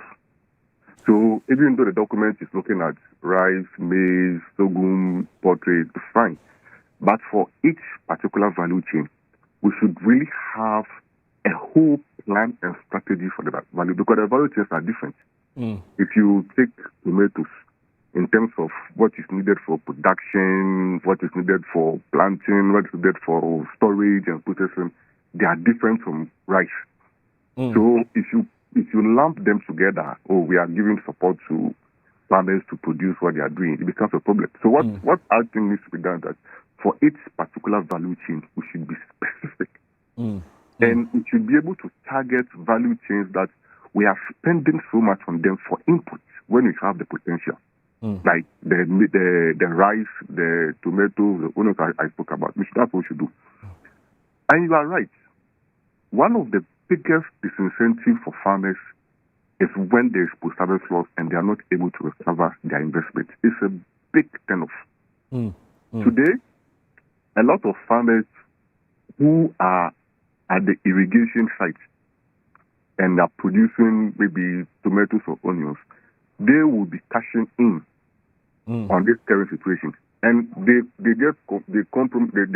compose of just a few percentage of farmers. The majority of farmers will have to wait for the main rainy season.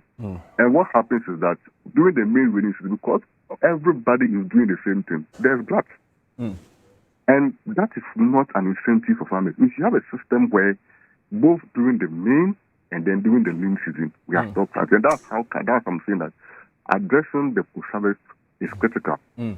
Irrigation is critical. Following of the right input is also critical. Interesting. Yes. The point has been well made, Mr. Nortey. Following the ban by the Burkina Faso government on the exportation of tomatoes, right, we've heard the Deputy Agric Minister, John Dumelo, comment on the matter. Now, in his view, it will take the country up until 4 years to be able to be self-sufficient in the farming and producing of tomatoes. What's the association's thinking around this comment? Others have said that 4 years is too long a time, but we need to find alternative measures, number one, in the short to medium term to make up for the shortfall, and in the long term, also look for other ways to speed up, our self-sufficiency when it comes to the importation of tomatoes. What is your thinking as an association around the minister's position? Yeah, so I spoke about that earlier, but with regards to the minister's position, I think we need to interrogate it further. Because when you say that it will take Ghana 4 years, as you assume even that holds. One, what is the plan for us to be out of these rules in the next 4 years? Within the first year, what is the target? So currently, if we are doing about 90% of imports from Burkina, in the next 1 year, what is the plan? Is the plan that we are going to reduce that by, let's say, 20%? What is the strategy to do that? In the next 2 years, what is the plan? Is it to reduce it by, let's say, 50%? What is the strategy? What are the activities? In the next 3 years, we are planning to reduce it by 80%. There's the plan. There's the activity. In the next 4 years, we are totally eliminating our import. When that plan is clear, we are all going with it. But if we don't, because, let me give you an example. We said the same thing about rice.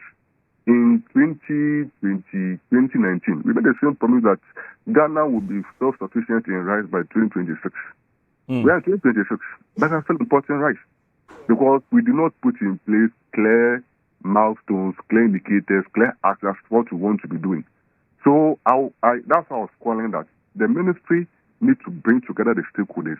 Let us sit down and let us look at the plan government has for the tomato sector. What they plan to do here, 1 year, 2 years, 3. What are the interventions in place? Then we can all agree that yes, as a country, we've agreed that from now to the next 4 years, we want to put a stop to these strategies, and we all ensure that this is done. If we don't have that in place, it could just be a mere rhetoric, and that nothing could happen. Especially if you go and Burkina Faso agrees that okay, Ghana will give you a reprieve. We might forget about all this stuff. So let us see the plan. Let's engage. Let's understand what you are doing, and let's all rally behind it. And I think that we should be able to do something. Interesting thoughts from you. 3 things I make out from your submissions on the show today. We need to change our over-dependence on rain harvest-led, farming. Move towards irrigation more. We need to change our approach to, post-harvest losses. And you also talk about the need for government support. So I think these are really important, and government would be taking notice of this, or should be taking notice of this. But let's come to another issue. As an association, you'll be very particular on. Early on this month, during the Independence Day celebration, we had the president also reiterate government's position on, or calling rather, for the buffer stock company to buy made in Ghana rice. We here at Channel 1 TV and City FM have what we call the Eat Ghana Rice campaign ongoing. It looks as though the president's directive initially, before the Independence Day, was not adhered to. What are the challenges as an association have you encountered with the buffer stock company, buying local rice? Because it seems as though that particular directive wasn't, listened to.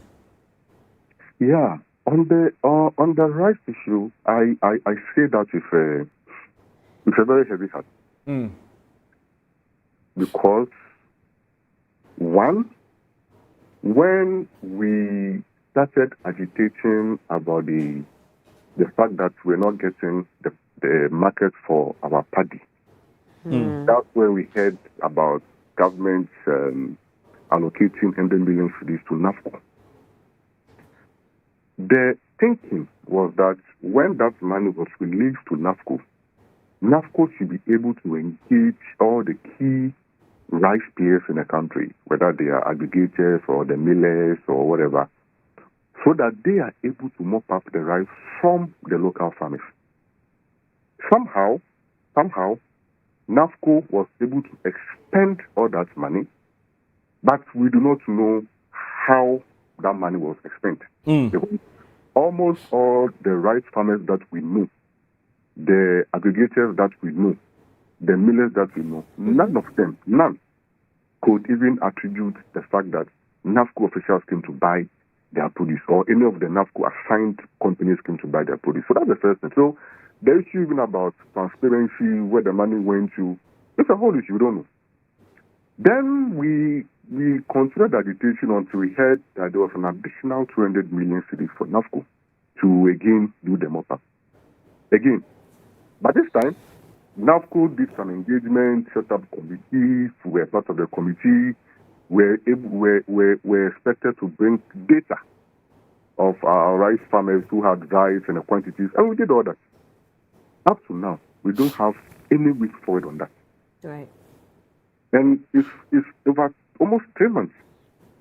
So it's making us wonder that what is happening when President gives specific directives that A should be done, B should be done, and on the ground, we do not see the impact of those things.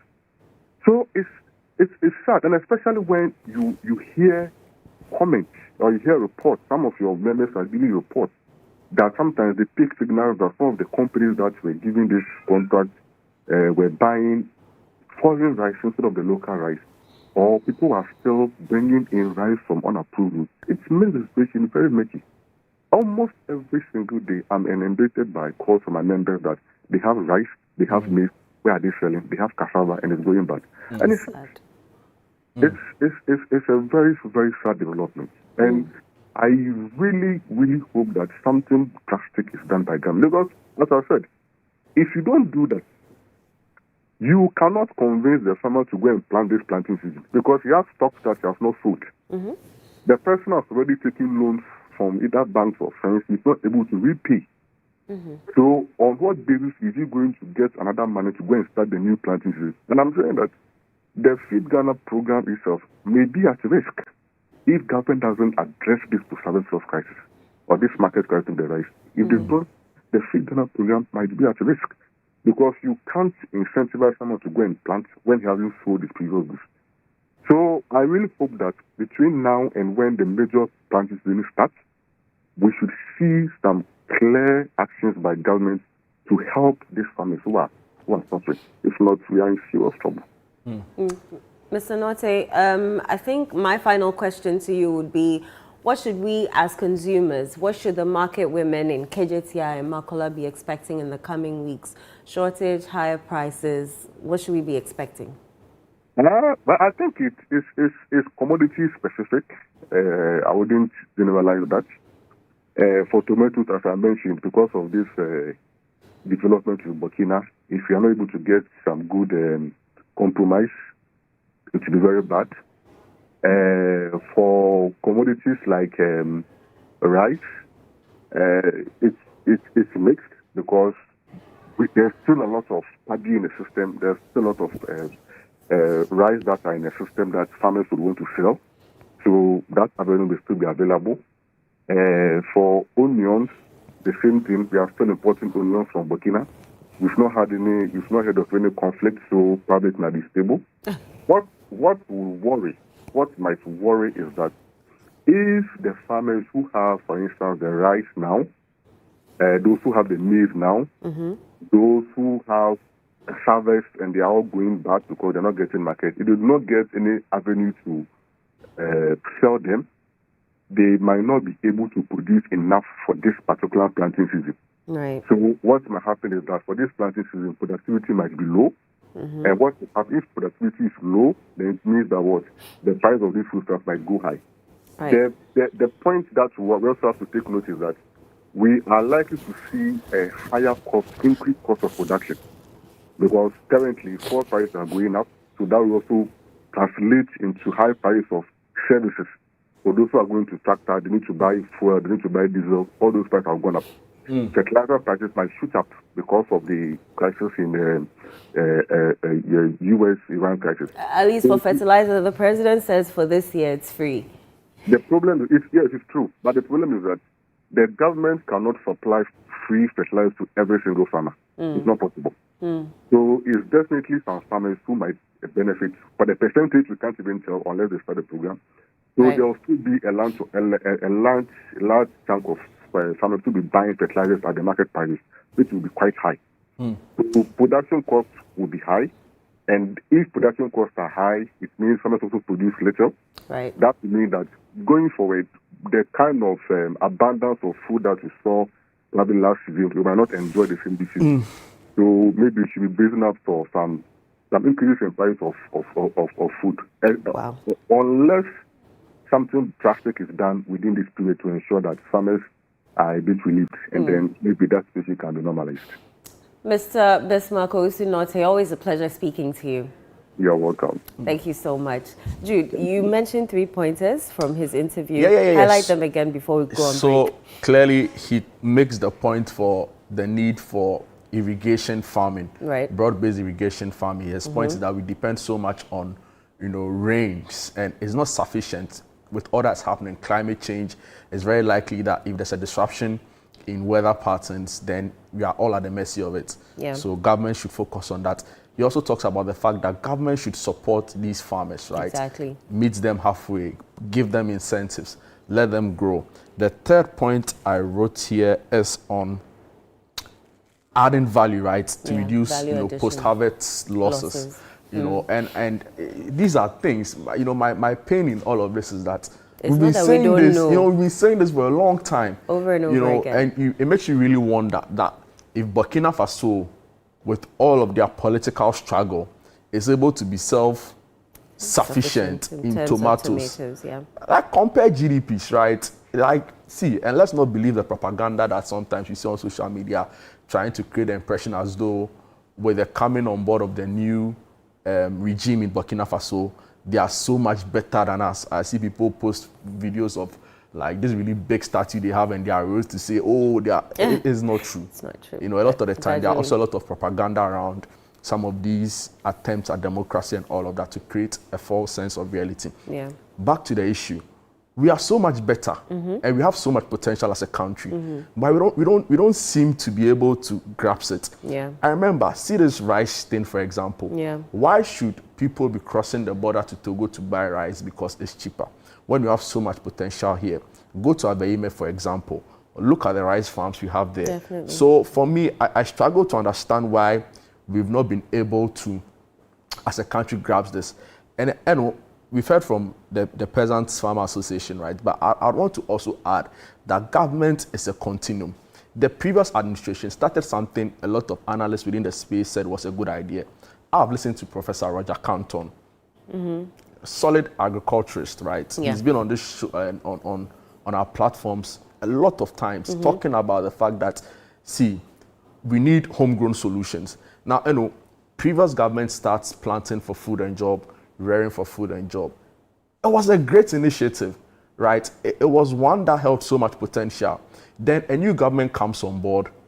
With their own... we get the fact that political parties run on ideologies and how they want to govern a country. Right. But when you identify that, oh, this is a step in the right direction, or this has long-term benefit for the country, you don't set it aside because your opponent started it, right? And now they brought Operation Feed Ghana, which, if you go into details very well, has a lot of similarities with the previous administration. So my point was that you can continue it, and Ghanaians will see in between the lines to say, well, somebody started it, but you made it better. But if you start the whole new, and now they are telling us that in Kokon, no problem, great initiative, but we are not even seeing that policy coherence. So watch what happened on the City Breakfast Show on Tuesday. Yeah.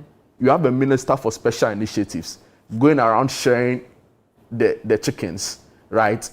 In fact, we are being told that 50 chickens were supposed to be given, but some people received 15. Now they called the agric minister, they called the lead coordinator for the National Broiler Project. He says what he has to say about other thing. Yeah. No problem. Justifies why the flaws are happening and all of that, promises to rectify. Yeah. Then we call the sector minister. Of course, he said he had no idea about the project. Exactly. So it makes you wonder, like, what are they doing in cabinet? Like, how can an agric minister not know what is happening about the National Broiler Project, which, is very similar to, see, Akoko Kitinkiti was big. The government at the time trolled it. It became, the point I'm making is that, we need a lot of policy continuity and coherence in a way that we've not seen happen in the agri sector for a long time. And all of these challenges we are talking about, we have the solutions to it. So homegrown solutions is what we see. How should we depend on Burkina Faso for tomatoes? We can do it. Is this happening sometimes? You could hear it in the frustrations of our... Yeah, he's frustrated because it's not the first time he's spoken about it. He's spoken about it severally when we had issues with onions, now tomatoes, rice, the gluts. It is well. We'll be right back after this. Don't go away.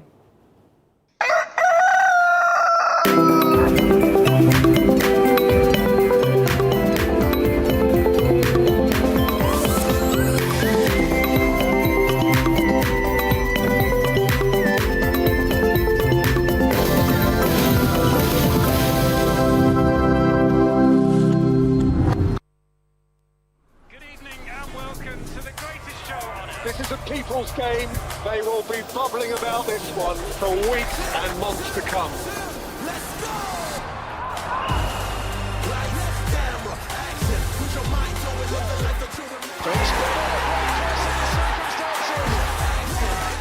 It's on SuperSport all season long. Pay your subscription today. Dial *759#. Available on DSTV and GoTV.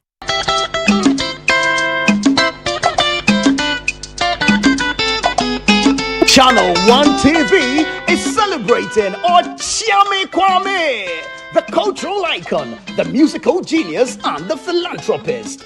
Kwame turns 50 years in April, and Channel 1 TV is celebrating him for his contribution towards arts and culture, health and wellness, and positive impact on the youth. We are hosting OK at 50, a night of 50 songs and love at +233 on April 18 at 7 p.m. till you beg to go home.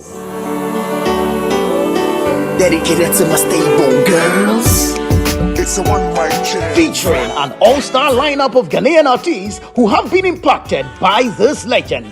Kiddy, Kwame Eugene, Brothers, Sister Fia, Amrado, Miss V, Abochi, Kwabna, Akwabua, Raskuku, Adina, Abiana, Kweku Darlington, and King Paluta. 10 artists performing 50 songs. It's going to be an all-white party with a purpose. Okyeame wishes to build a pediatric emergency center at Menchia. You see, this is why we love OK. His legacy goes beyond music. Let's celebrate a jam. 1,000 cedis for regular, 1,500 cedis for premium. Call or WhatsApp 0240-341-678 to pre-book your ticket or go on www.okworld.com.gh for all available information.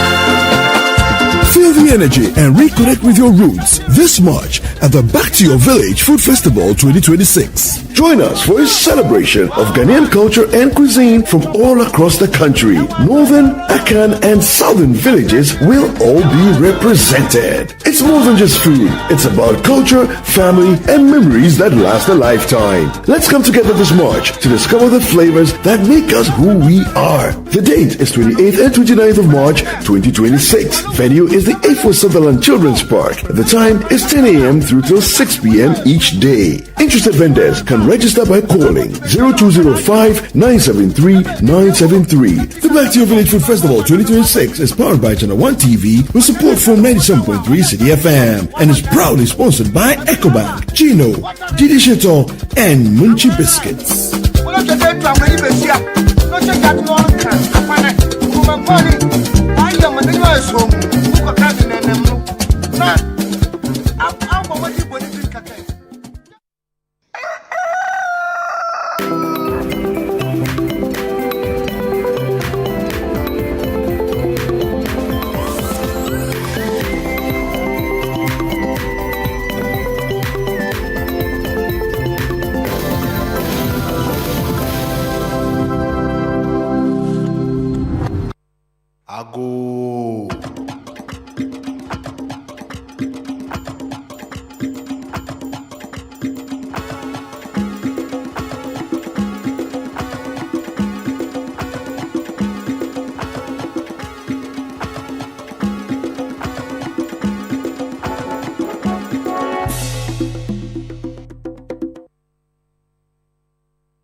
Welcome back. This is Sunday Breakfast right here on Channel 1 TV. Now, after discussing oral health and dentulism and subsequently looking at the current state of our tomato markets, which I'm sure our next guest would have a bite on, it's now time for renal health, a very, very serious issue affecting some of our brothers and sisters who have to go through the very difficult process of dialysis and all of its accompanying challenges. But as always, we are always grateful and privileged to have joining us in studio Edna Desia Nomanyo, who is a registered dietitian, also works with the 37 military hospital, runs the Desia Diet Consult, help us through our nutrition segment for the show.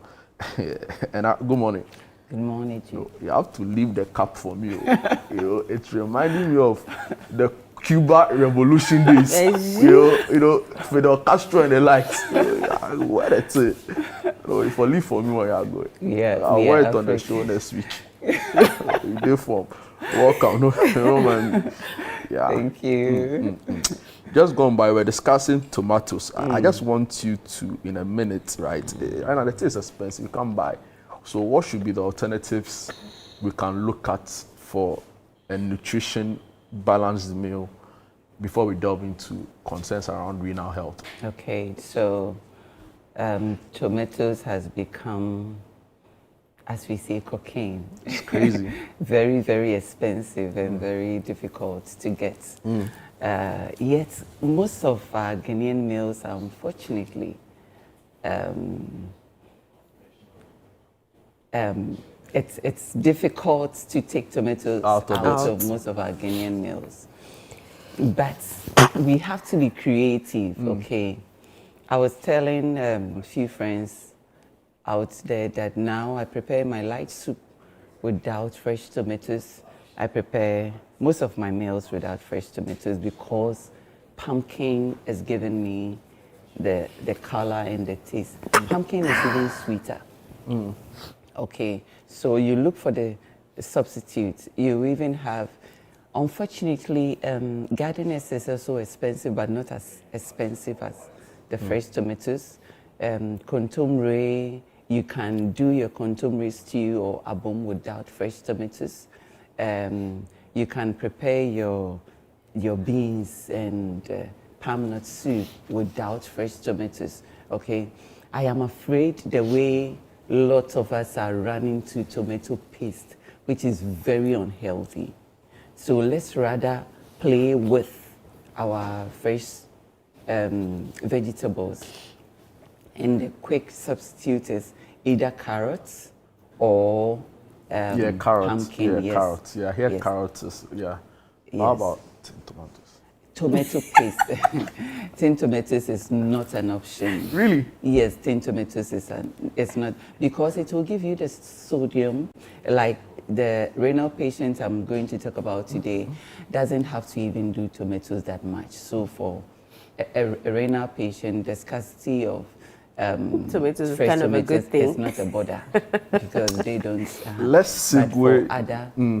For those of us who can enjoy fresh tomatoes, look for other alternatives, and the quick one will be the carrots and the pumpkin. But if you are diabetic, because carrots and pumpkin are sweeter, if you are diabetic, then don't do much of that. You rather find other substitutes.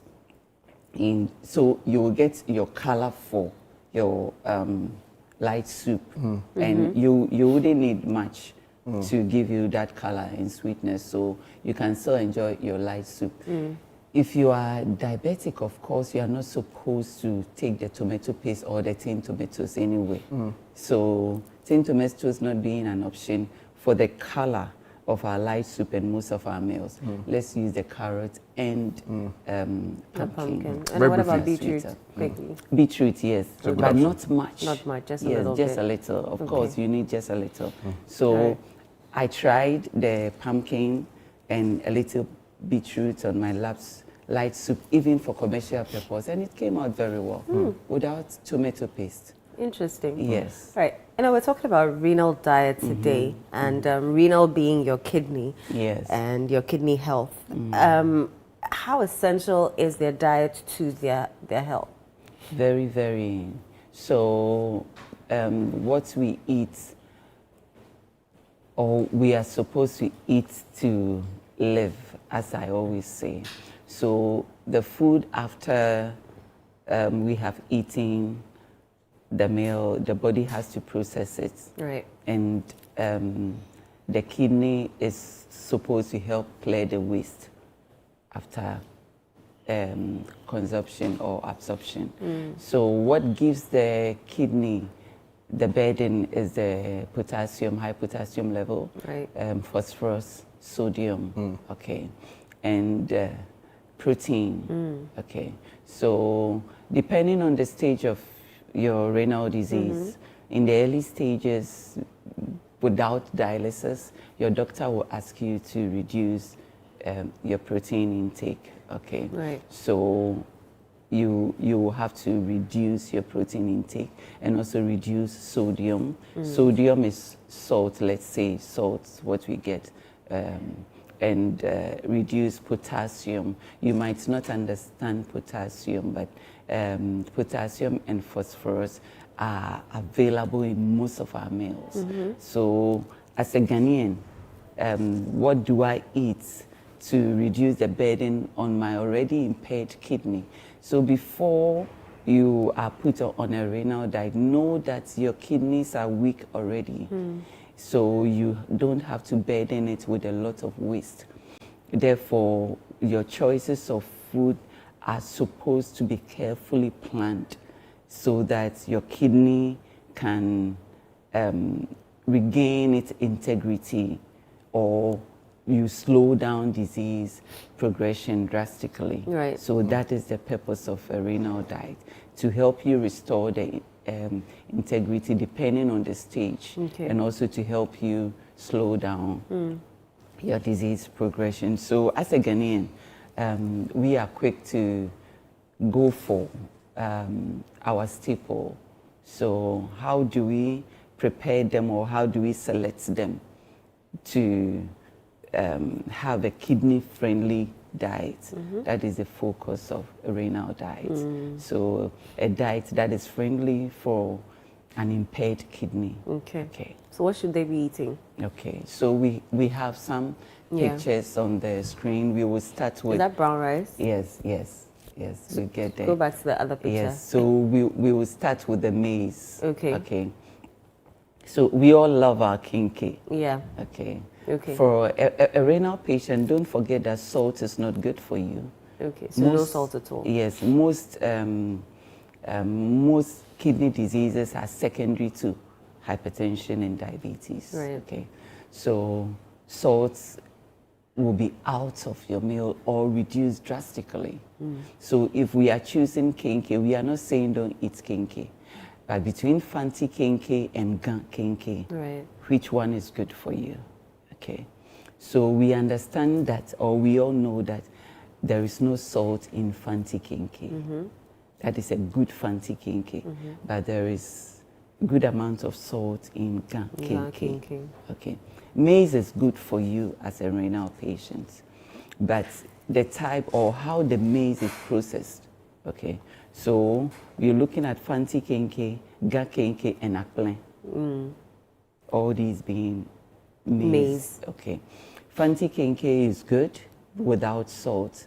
It's prepared now by God's grace. The vendors have agreed that they are not supposed to use rubber to cover the kenkey before it goes into the leaves for cooking. So there is no rubber on it. So that makes the fanti kenkey good for you. Of course, fanti kenkey will be cooked in a lot of water, so the minerals, the potassium in the leaves will be leached out drastically before it is ready. Gan kenkey is also good, but not so good for a renal patient because there is salt. Right. Okay. And there is a little cassava dough. That is not of a bother to me, because if you prepare the cassava well, the renal patient can eat it. But the vendor out there might not know how to prepare the cassava for the renal patient. So gan kenkey is not a go-to. Okay. Okay. Gan kenkey these days after it has been cooked, according to a vendor I interviewed, I don't know how so true it is. After it has been cooked, you buy it and it's in rubber. Right. And they tell me they finish cooking before they put it in the rubber. But me being a kitchen lady, or with my understanding, from the pot is so hot that you are going to take it one into the rubber. Okay, but I want to trust what she's saying. Even that, after you have done that and pack them in ice chest to keep it warm, the rubber will leach the into heat, it. So it is not The preferred. best is not safe. It is not a good one for an already burdened kidney. Right. So that makes gakinke not good for you. The salts in the gakinke makes gakinke not good for you. Unless you're preparing it yourself. Unless you have a vendor who understands your uniqueness. Okay. Okay? Okay. Your uniqueness. Know that you are not disadvantaged. That is what I want my renal patients to understand. Renal disease is a disease. It is not a dead sentence. Right. One of them wrote and ended your dying patients to one of my bosses. And it makes us know how lots of them are depressed because you don't know what to eat, okay? Unfortunately, there's not much education out there as to what to eat as a Ghanaian, okay? Most of the literature is foreign foods, and all of a sudden you have to change your diet and your preference. You are not able to go enjoy what you were brought up with. Okay, that makes you feel you are you. Okay, so lots of them are depressed. But what I want you to understand as a renal patient is you are unique. Okay, so your preferences are unique. So sometimes you can look for somebody who prepares gakinke. If you love gakinke, give them what to do for you and let them do for you so that you can understand. Tell them, I don't want the salt in it. I don't want the rubber in it. If you can add just a little cassava dough because I don't like it. Of course, there are people who are allergic to cassava. So if the cassava in there, if it is not prepared well, better still, you can let the vendor know how to leach the potassium in your cassava. And if they love, the best caterer is the one who cooks with understanding and love.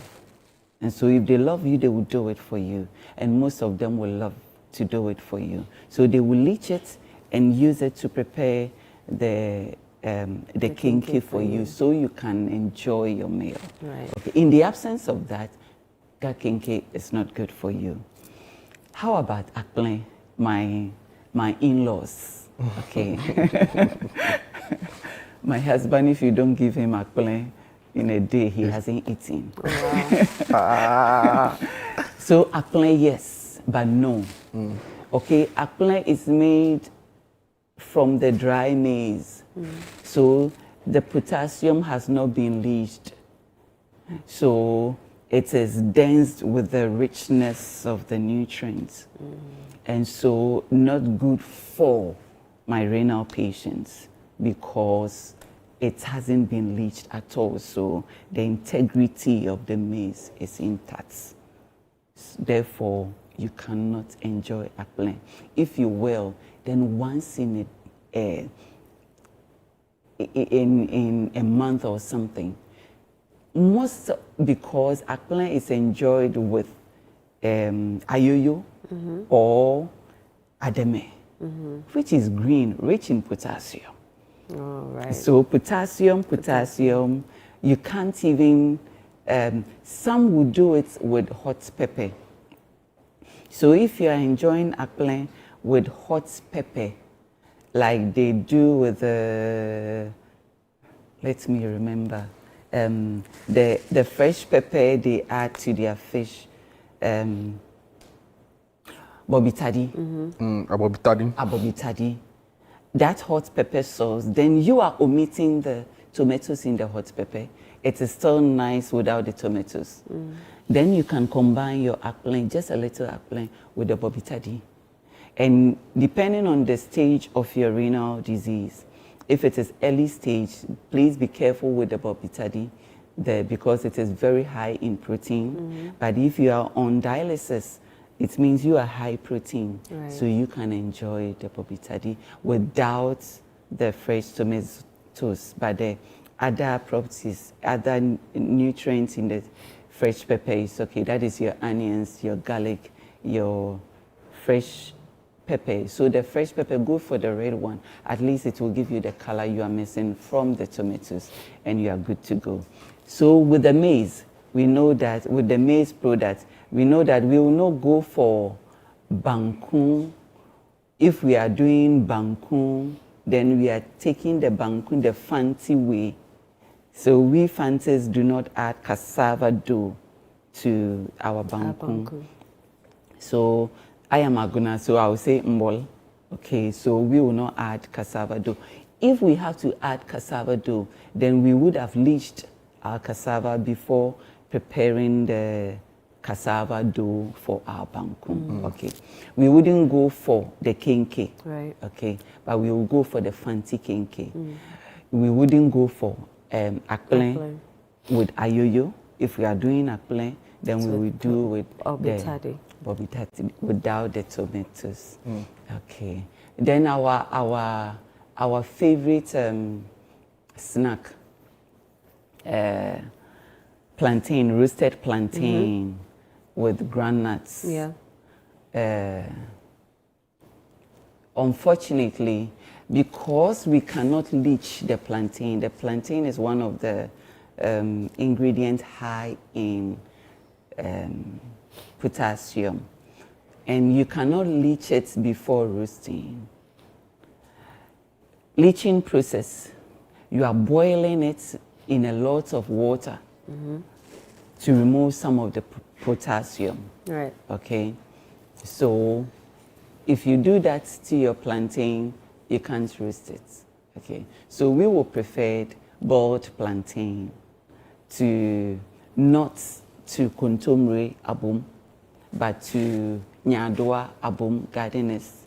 Okay, that is very, very nice and very good for a renal patient. But this way, when it is roasted with granite is also not so good for you, because the granite out there, apart from the nutrients in the granite that makes it not good for you, the granite out there is also high in sodium. Okay, and the plantain is also high in potassium. So when you go out, you cannot enjoy this snack or this meal. It's a meal on its own. It's not so good for you as a renal patient. So for this one, when you see it, ignore. Close your eye. Know that I have enjoyed it in the past, but now it is not good for me. So just walk away. Okay. So if you want to eat plantain, then you have to enjoy the boiled one, but boil it with a lot of water. Okay, and eat it with your nyadua, not your kontomire. Okay. And we'll have to continue next week. Oh. Yes, unfortunately, time is up to see you. Unfortunately, we'll have to continue the renal diet next week so that we can continue. I see a lot of other pictures. I see there's rice. I see there's my favorite, avocado and avocado. Yes, yes, my favorite. Avocado, I brought it. Avocado is in season. Yes, it is. So if you are not a renal patient, go and enjoy avocado. If you're a renal patient, just ignore avocado. You can't even eat quarter. You can, not a quarter of this, so then you have to divide it into maybe 10 and take one, because it is very rich in potassium as well. That's not enough for me. Oh God. And I thank you so much. We'll definitely continue the renal diet next week, but up next is sports. Do stay.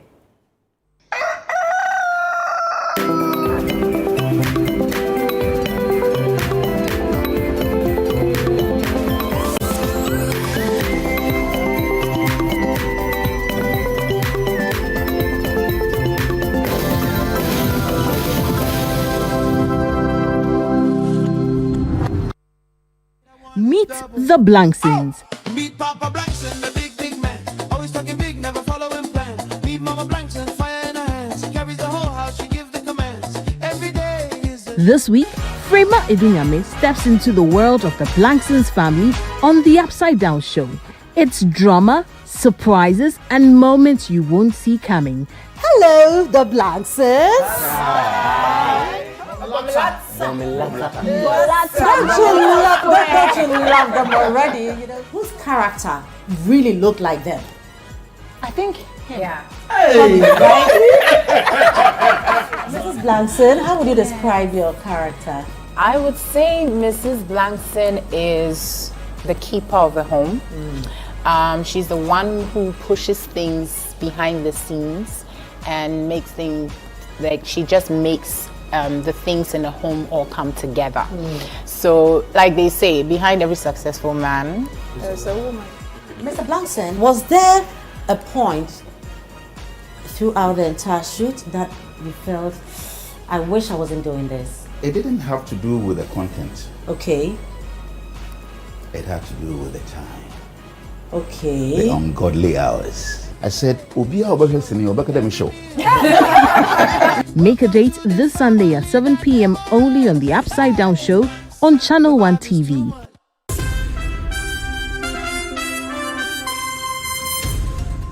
Hello and welcome to the Channel One newsroom from our studios at number 5, Ola Hansen Lane at Tesano in Accra.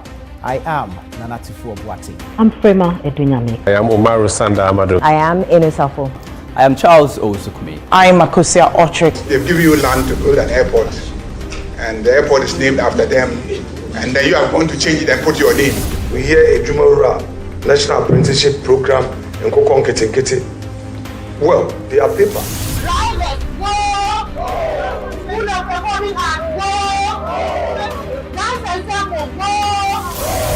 A terrorist attack in Burkina Faso claimed the lives of 8 Ghanaian tomato traders. Our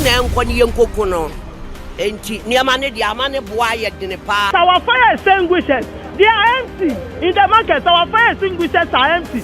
There's a bill Ghanaians have been working for. It was one of our flagship strategies for economic transformation. What do we have to do now for you to call off the strike? The others also, did influence the voters. Prof, what becomes of these students, especially the continuing ones? They should reverse everything that they have done.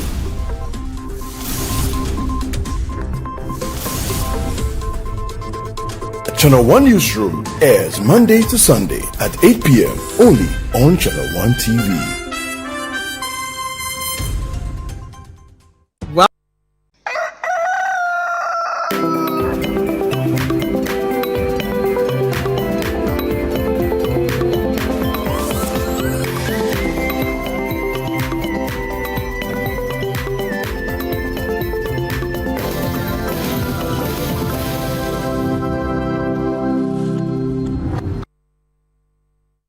It's Sunday breakfast. Welcome back. It's now time for sports. Bernard Abeku Otre joins us for the latest in the world of sports. Bernard, good morning and welcome. Good morning, my brother. How are you? Thriving. I feel you okay. Yeah, by the grace of God. Yeah, strong guy. Charlie, bold and all of that. No, I don't know. I don't really want to know where you're taking it from, but there's a lot happening, right? Yeah. Black Stars, AFCON, England squad, Premier League. That's the AFCON World Cup, Premier League. What's happening? What has sparked your interest? Like there's a lot to talk about. There's a lot on the table.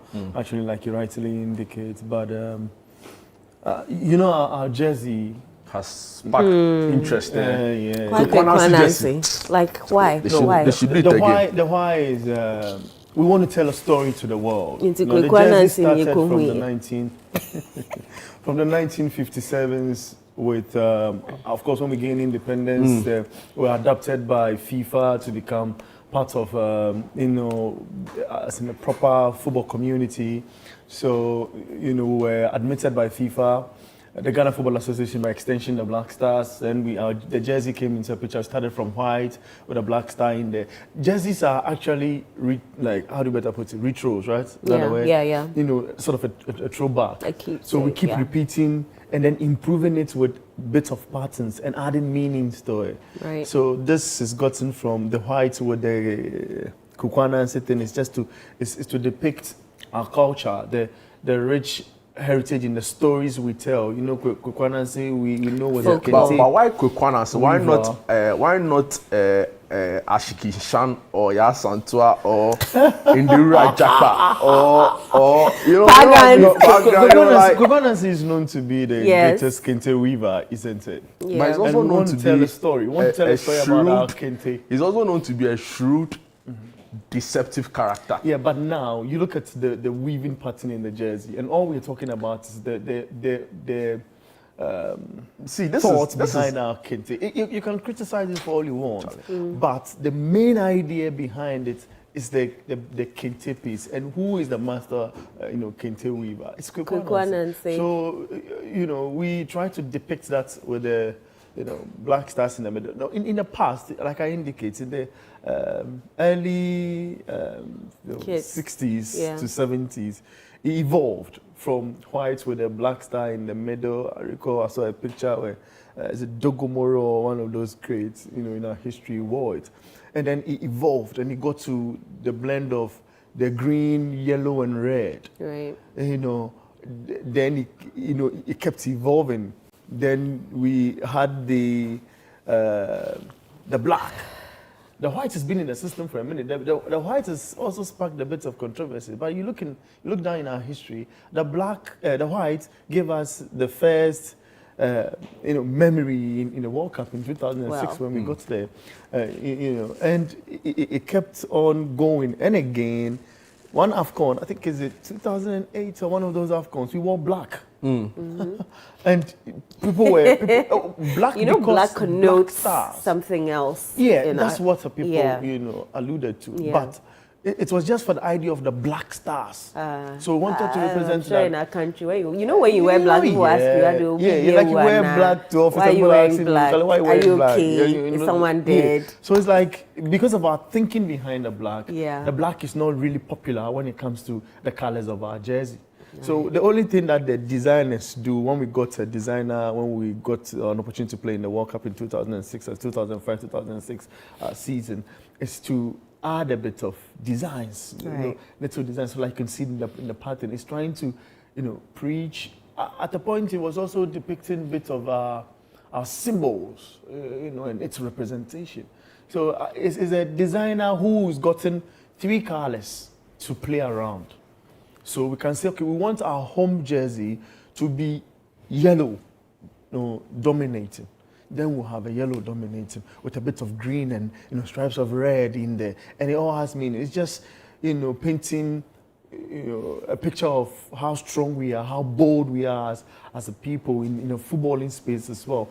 The white originated from our independence, and that's why we went to the first World Cup with it, to preach that we are an independent country, and it represents the toughness, the victory that we had down the lane of our history, and also adding it to sports to paint a picture. I don't think this is bad. When it came out first, I criticized it, and I went behind the history.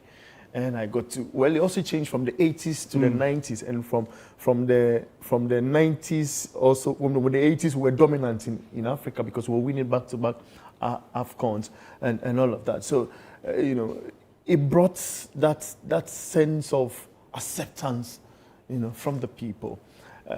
We will have much crazier designs than this, because maybe the next time is going to be the Dinkra symbol, embedded, in behind with the black stars on top like or something. I mean, looking at it now, we're going. It's not so bad. This is what color are going, Charlie. I love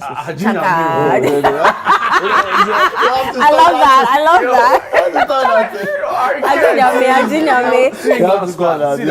Have you seen the England squad? Yeah, I was in the England squad. Have we seen our squad? Ghana? Oh, yeah. But, this is for the friendlies. Yeah. So, I don't think... I see new guys in there. Our defense have gotten a problem, so we need to solve that. That's why we are inviting new guys. Look, we can criticize them, but we say we have a talent. We have, a big talent pool out there. So, if we do, let's bring in all of these guys and let them come and try. If they are no good, then we see that indeed we say we have talent. But we do not really have it. Later today in the EFL Cup, Manchester City will be playing against Arsenal.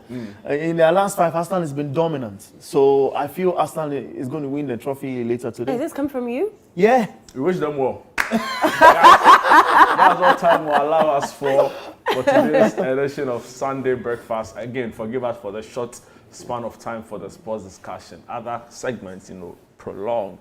Of course, all in the national interest, right? And we'll come your way same time next week starting from Saturday with Breakfast Daily Weekend. And of course, on Sunday, and myself will come your way again with Sunday Breakfast. But next week, we reminded the Back to Your Village Food Festival is happening. Promises to be fun and exciting. You don't want to miss out. Is this Saturday or June? This coming Sunday Saturday. Starts a week. Obiane in India. So this coming Saturday. This Saturday. Or the next Saturday ahead of us. No, this Saturday. We'll see you at the Back to Your Village Food Festival. Bye.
Welcome to Adoration on Channel 1 TV. This is the only show on TV that allows you to draw closer to God through worship and the Word. On Adoration, you can expect this one thing, that we're going to bring you stirring music that uplifts your faith, dynamic guest interviews with worship leaders from across the country, the globe even. So as we bring you worship today, just stay tuned, don't go anywhere. We'll be right back after the break and I'll introduce to you who's leading us in worship today. My name is Edna Bright Davis. We'll be right back.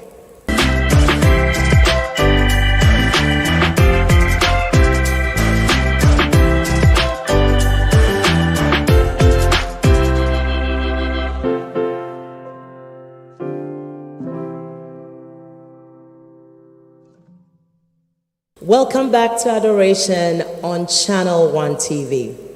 Now, today we're going to have spirit-filled worship led by a group whose name is synonymous with worship.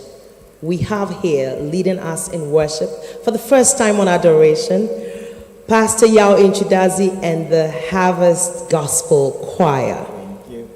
We are so excited to have you on Adoration. Pastor Yao, how are you? God's grace, I'm fine. Well, I mean, the only time I'm this close to you on stage is when? Never, actually. I just see you doing, harvest praise and all that, just leading worship from a distance. So it's great to have you on Adoration. When I'm not in your office. Well, we're excited to have you today. Are you ready for us? Yes, we are. What should we expect this morning? Well, we are just expecting that we'll lead you into the throne room of grace, and that you will partake of the blessings of the Lord before Amen. you leave. Yes. Amen. Let's worship. Thank you.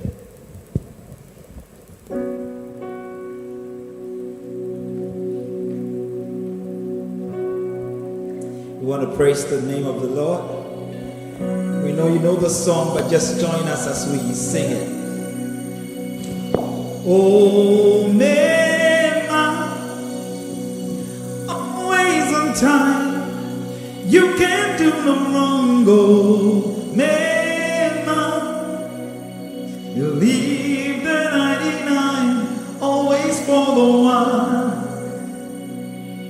Come on, are you ready, choir?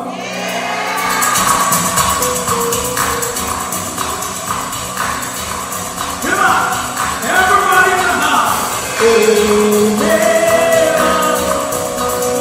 Always on time. You can't do no wrong. You leave the 99, always for one goal.